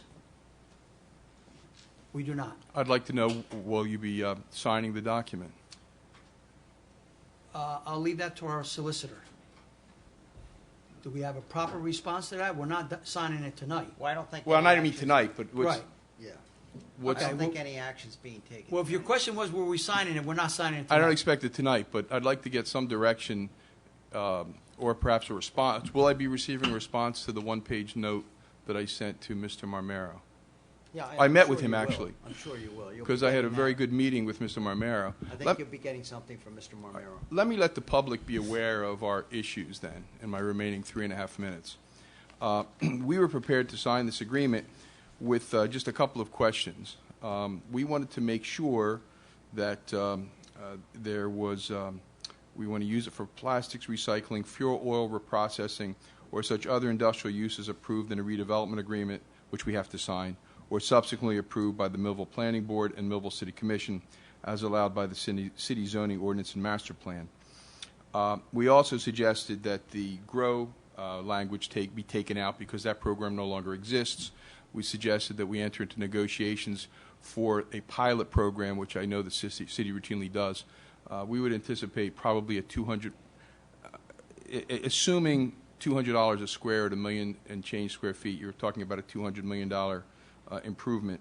So we're looking forward to that. We are concerned about the June 1st deadline, and we indicated that particularly with delay, not because of anybody purposely delaying, but because, as you all know, there are requirements for notice for planning board, for the city commission, and we'll all have to abide by that. The final issue was risk of loss, which under your agreement that was drafted requires that upon the agreement of sale, the risk of loss go to the purchaser even before we own it. It's kind of like if you sold your house, Mayor, to me, but before I bought it, I still have to insure it. We thought that was really not a sensible thing. We are concerned about the continued vandalization of the property and the vagrants that are at the property. We think that presents a clear and present danger to the area, to the city, to the property. So we felt that it would not be reasonable until we own it to assume risk of loss. Once we own it, of course, we do assume it. So I look forward to receiving a response from Mr. Marmero so that we can move forward with this project. Mr. Magazoo, one item you didn't mention was, it says, whereas Section 4, they are seeking some confirmation that Rio Tinto will remain obligated to perform necessary remediation. We were uncertain what you meant by that. Are you asking for some undertaking by the city and the agreement between you and the city? We want confirmation from Rio Tinto that their obligation will continue. But the commission can't give that to you. You understand that you would have to get that from Rio Tinto. But I wanted to make it a condition of closing, that's all. I want to make sure that Rio Tinto is not walking away from their obligation by virtue of us purchasing. But I think what our solicitor is stating is that's not for the city or this commission to give you an answer on. You have to go to Rio Tinto. No, stop. Hold You on a can't. second. No, Go ahead. we understand that, and my point is I was not looking for the city to sign off. I just want to be clear. I'm very concerned that Rio Tinto's lawyers may be finding a way to try. I don't want to create a situation that Rio Tinto in any way walks away from their obligation. Correct. That's all we want to be sure of. And frankly, that's important for the city as well for us. And that's what that clarification is about. But we can't indemnify. We didn't ask for indemnification. We just wanted an assurance that Rio Tinto is going to continue with the obligations that they're legally obliged to. I don't think it's in the interest of the residents of the city of Millville for Rio Tinto to walk away from their obligations. In fact, there's an access agreement here that gives us a responsibility to give them access. Why would we be giving them access if they're not going to continue with their responsibilities? All we're asking for is that they abide by the responsibilities that they have already signed up for. I think what we would need to see is what your proposed language would be that you want to have in the contract between Mr. DeSantis and the city. That's what we're.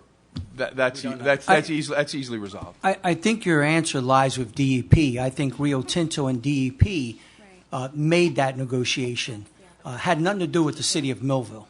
No, I just want to make sure that we get all the documents and that we're sure that Rio Tinto will stand up to their. So you would have to the city get of those from Millville. DEP. I don't think we would have those. No, Mayor, I'm not looking to get them from you. All I'm saying, here's the point. Let's say Rio Tinto, let's say we signed an agreement, and Rio Tinto says, we're not going to give you any of the documents, or we're not going to stand up to the assurances that we made. Well, then we may not want that. If Rio Tinto is not going to continue to do the cleanup that they are obligated to do, who would want to buy that property? By the way, not us, nor would anybody else. So we're not, and I want to be clear, we're not in any way looking for the city to be on the hook or to indemnify us. What we're looking for is just to have a condition that we're able to get those assurances from Rio Tinto, or as you say, DEP. It's just part of the process. With that, are you asking that closing, or is that a contingency? Condition precedent to closing, proceeding to closing. Okay, but once closing occurs, the city would have no obligation. The point was to make sure that Rio Tinto produces the documentation. We don't want Rio Tinto to get off the hook, that's all. And I don't think it's not in the city's interest for Rio Tinto to get off the hook. But we understand that all of those documents have been provided, at least as far as we know. Yeah, but we want to be sure that Rio Tinto will continue to sustain its obligations as to the residents, frankly, beyond all of us. But thank you. We look forward to the response from Mr. Romero. Sounds like we're close. Thank you. No one else?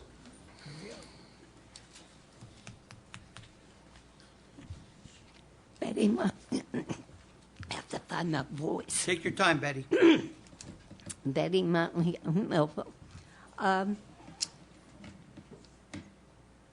have, and the city has a problem. I don't understand why nobody's addressed it so far. You have a cat situation where there's cats that are really, they can be a health hazard. And they're just roaming all over everywhere. Now, if you have one feral cat and it has kittens, so say there's 7 kittens, they become that way, and they roam, and they get pregnant, and they have 7 more. Mm-hmm. And this is exactly what's happening. So it seems that citizens in Millville feel that the county and the city should be responsible. Most people don't mind, like, feeding the cats or catching them. But they want the city and county to become responsible for fixing the cats and shots. And if they did that, you wouldn't have 6 and 6 and 6. It would solve the problem. Most people who are feeding these cats don't have the money to get them fixed or to get their shots. So maybe the commissioners or somehow could send letters to the veterinarians in Millville and ask them if they would each volunteer so much time to fix these cats. Or in the new budget, set something aside, because it's multiplying constantly. I can't be around cats. So, night before last alone, I had 6 cats all through the night setting off my alarm. And I had it set for people, but my alarm system picks up these cats. So I don't get any sleep. I can't use, they walk on my grill. They lay on my cushions in the summer. I can't enjoy my deck. And I'm sure I'm not the only person that has this problem. I might be one of the few people that can't be around them for medical reasons because they carry a disease. But I'm sure other people have a problem with this.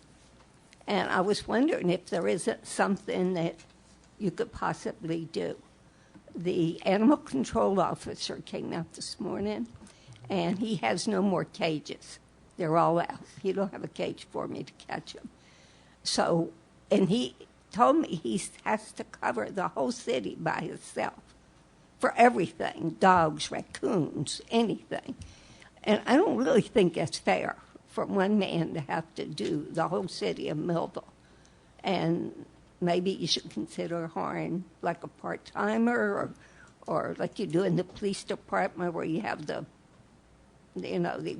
ones, the twos that they just work, they're not really getting paid full salary. Maybe you could do something like that. But the gentleman, the officer that came out today, he was very helpful.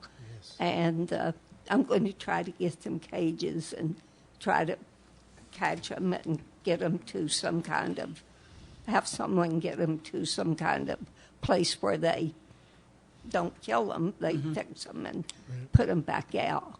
Because God forbid, everybody, I'm not saying kill cats, because I don't want to be fried. So I'm just saying. So that's one thing. Now, my other thing is, and I asked this before when I got here, and sometimes I can't come. What is going on with Jim's lunch?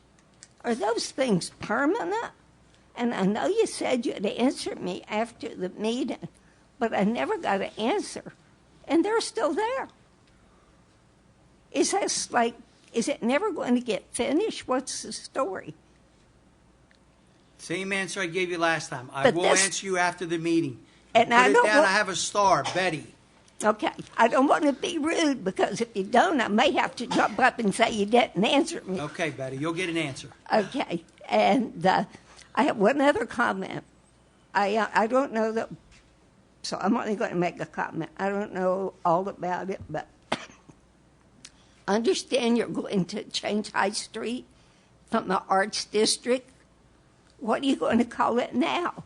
If you put all these, like drug rehab and all this kind of stuff on High Street, and it's not an art district anymore, are you going to call it Little Los Angeles, or Little San Francisco? What's it going to be now? I mean, it isn't funny, it's serious. And what business is going to come if you do this? If I had a business, if I had a gift shop, and you had High Street like you're proposing, oh no. Mm-mm. It's already bad enough I don't go there. And as a business person, people aren't going to come there to shop. So even your arts district and your little village on High, you watch it, they'll be gone. So I might be moved by then, but if I am, I personally will come back when these things are gone. You're always welcome here, Okay. Betty. I will come back if they're gone, and I'll stand here and say, I told this commission that they would lose these. Even if no matter where I'm at, if I'm living, I'll be back. Thank you. Thank you, Betty.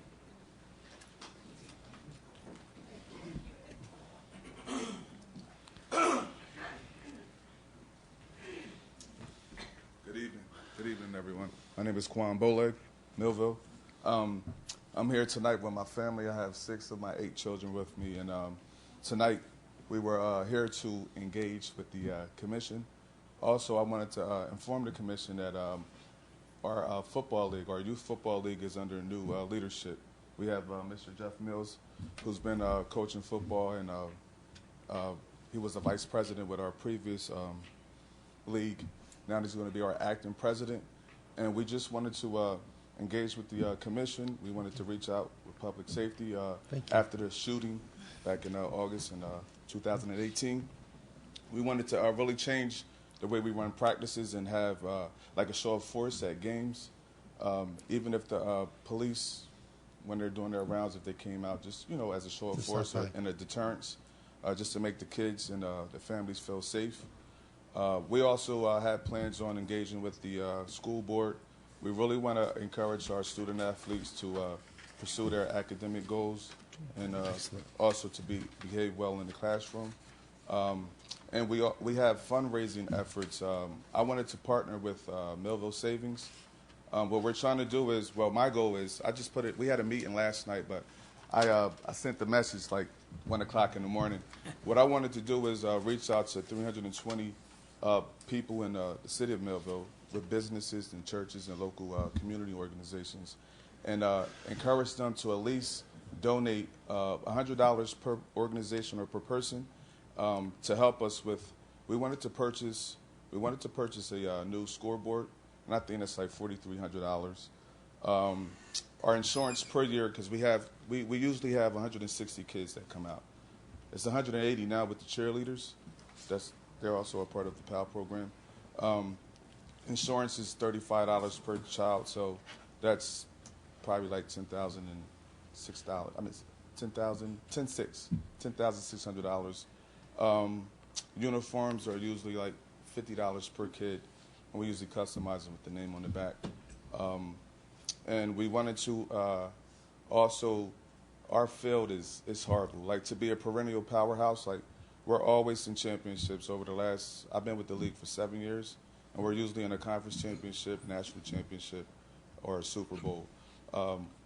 And that's through our 4 levels. That's from the freshmen on up to the seniors. Our field is horrible right now. I reached out to, it was Johnson's Farm, to get a quote on sod. So I'm hoping that they can give us a good price on that. So this is the reason why, I wanted to itemize the things that we want to get done, but I also wanted to, we're under new leadership.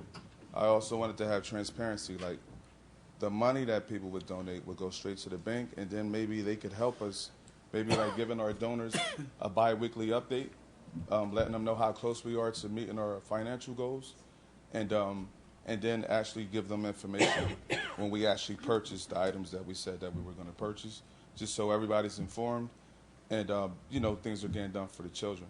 I appreciate the Mills family with all their efforts. They don't have any children out at the football field, and Jeff and his wife, they stay way past, like during practice. They'll close down at 12 a.m. Michelle is, counting money, making deposits, and helping out with concession. And Jeff is, helping out, making the kids feel safe. Like when that murder happened, I had 5 of my children out there with my wife, and that was horrible. And we thought this, the football program would be over with. But, we're still there, and we're trying to make things happen.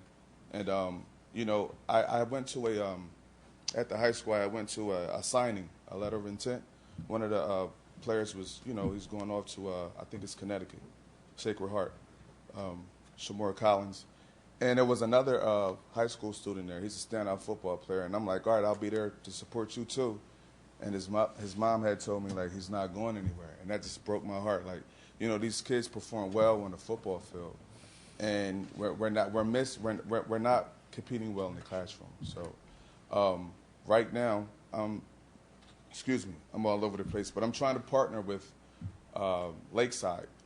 I reached out and I talked to the secretary maybe last Friday. We're just trying to get up there and maybe go to the different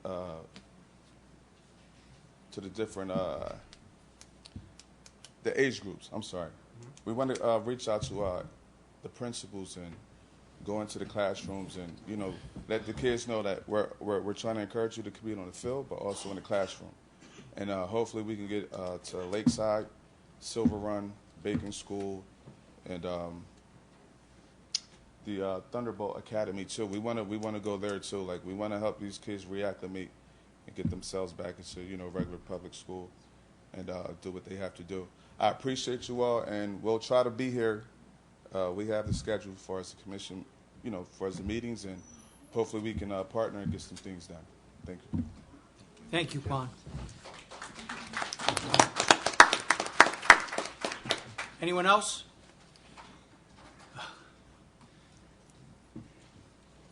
Five, four.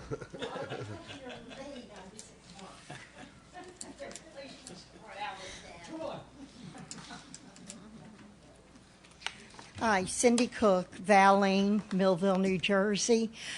First of all, I would like to say thank you very much. I have the distinct honor of representing Millville on the Homeless Trust Fund.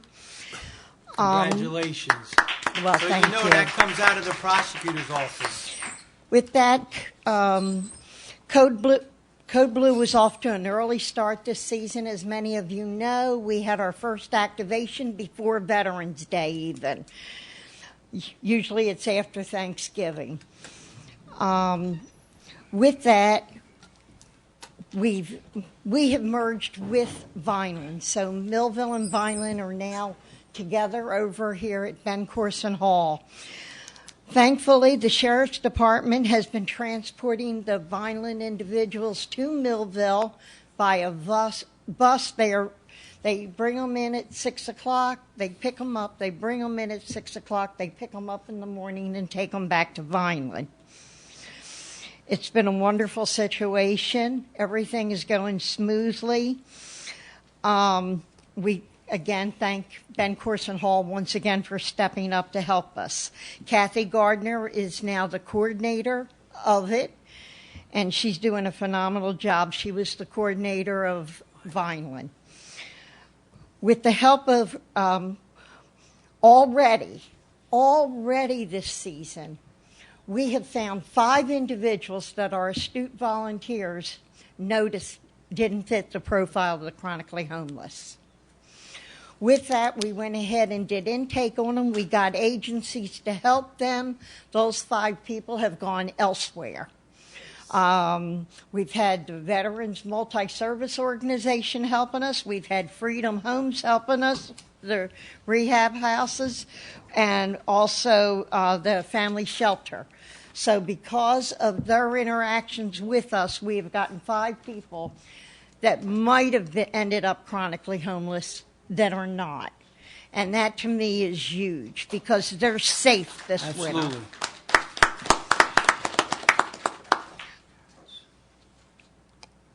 I just want to put this out there that if anybody, anywhere in New Jersey, anybody, any place in New Jersey, all you have to do is dial 211, and that puts you where all the resources for homelessness throughout all of New Jersey by county.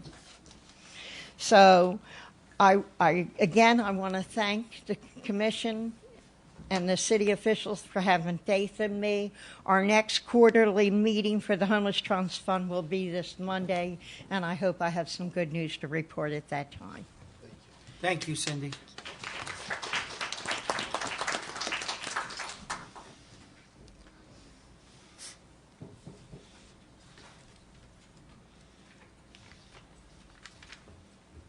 Good evening, everybody. Natalie Tyson, Millville.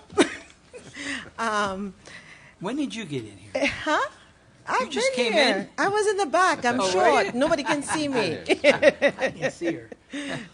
Happy New Year to Happy New Year. everyone, to the commission, all of New Year. Millville. A year of 2020 vision. This is what I wish for everyone, a year of 2020 vision. I want to leave this thought also. Be careful how we criticize and we judge others. If we listen carefully to people who are quick to judge or criticize, what it actually is you're seeing a reflection of yourself in that person. So it's never about the criticism. You are actually speaking about yourself. And if you don't believe me, observe. Take time to observe, especially people who are quick to call others out. And you would see the bigger picture. So again, be observant, but be slow to speak, okay? Because very often we can be talking about ourselves. And for the commission and the commissioners for this year, again, my prayer is a clearer vision than you've ever seen before, and inspiration and direction to be able to take the city to the next level. We're grateful for what you do, for your commitment, and to all of you, and for what you do, to all the residents and the different clubs, PAL, or all the people who get involved to make this city a better place. To Miss Cindy over there with Code Blue, all of these services are so important to the improvement of our city, and I just pray just strength and encouragement to go forward and taking it to a higher level. God bless you, and have a wonderful year ahead. Thank you. Thank you so much, Thank you, Natalie. Happy New Year, everyone. I'm Rezika Brown, and I just wanted to advertise just some events that are going on. This Friday, there will be an open mic at Wildflower Vegan Cafe, and February 7th, there will be an open mic at Hope Loft in Bridgeton, 40 East Commerce Street, which is going to be a 90s night, which is going to be cool. And although I work in Bridgeton, I'm still here in Millville, but I wanted to announce that tomorrow, Rowan College of South Jersey in Bridgeton, we're having the ribbon cutting at 6 p.m. So at the Alms Center. So I think that's awesome. Good things that are happening also in Bridgeton, but we're still a community at the same time. But courses will be offered there, and there's going to be a ribbon cutting tomorrow at 6 p.m. So just, I know it's in Bridgeton, but still, we're a community, and there's good things that are happening in Cumberland. So thanks. Thank you, Rosica. Anyone else? I close the public comment for this meeting. Comments of commissioners. Commissioner Cooper? Thank you, Mr. Mayor. So I want to say thank you, and we appreciate you to Merck and all of the programs that received awards and certificates tonight, and starting with Merck. Alex Brown, the Eagle Scout, and the Chief Farabella for PAL, and the active shooter drill participants. And Martin Luther King said, it's not what you do for yourselves, but it's what you do for others that's important. And I'm happy to see that service is still at the forefront of what we are and who we are as a community. Service is something that our residents continue to endeavor. Each week, each day, each moment makes us a better city, makes us a better community. So I hope we continue that endeavor for the next umpteen years. I hope that never goes away. Also, I want to say thank you to Quan for that information for the football field. I didn't know you were under new management over there. We'll be happy to join forces with you, especially when it comes to the field and trying to make that better. We understand what's going on over there, so it's not as easy as it seems, but we'll work it out. We'll work together. We'll talk more about that. And Miss Natalie, it's good to see you. Happy New Year to you. We haven't seen you in a couple of months. I guess you were on a hiatus. But we're happy to see you and happy to hear from you. And as you hope and pray for a great vision for us in this city in 2020, we wish the same for you. All right? You got it. All right. And that's all from me, Mr. Mayor. Moving forward. Thank you, Commissioner Cooper. Commissioner Pepitone. Thank you, Mayor. We have a lot to be proud of in this city of Millville. Tonight, We have a 500-member strong PAL organization. That's incredible that our police department has done working with the students of the city of Millville, and how they're creating that unity, that community that I think will, as it continues to grow, have an impact on our youth and steering them away from potential crime or bad situations that they might get into. The active shooter drill was again reviewed tonight. Special thanks to Low-Tech, as well as the officers involved. They received the life-saving award.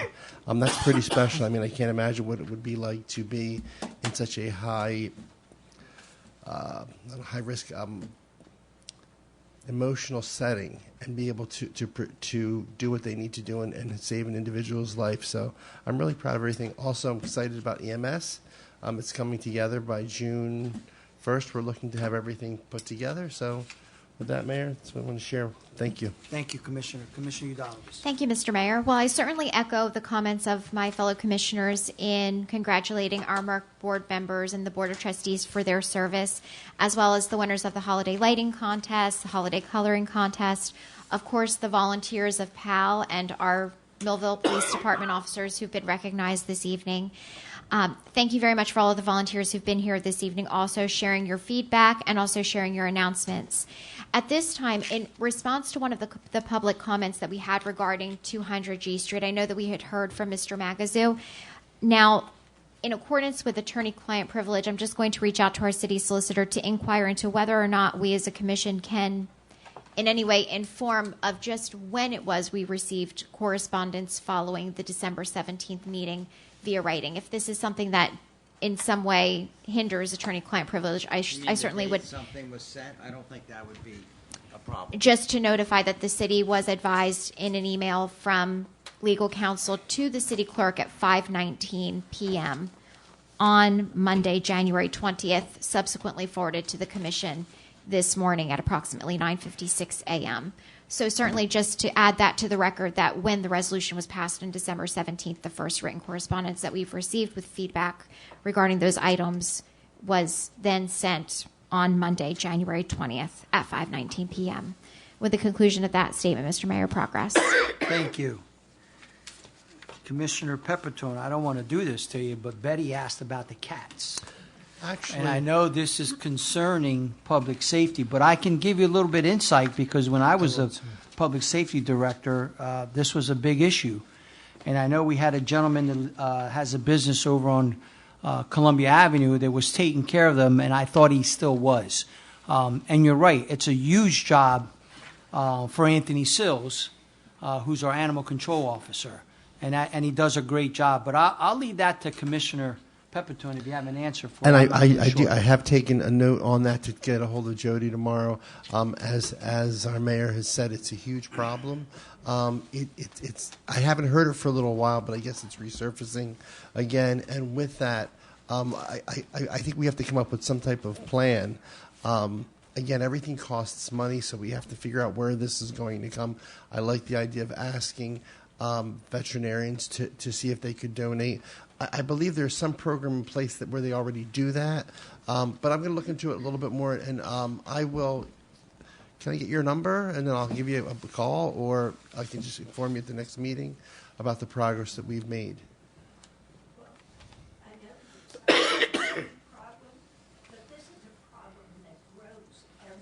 I understand that. Yes. I totally hear everything that you're saying.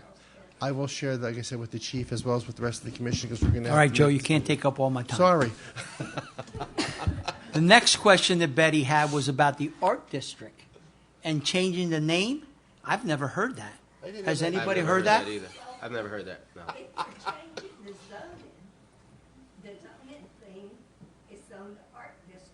I haven't heard that. I don't know where you're hearing that.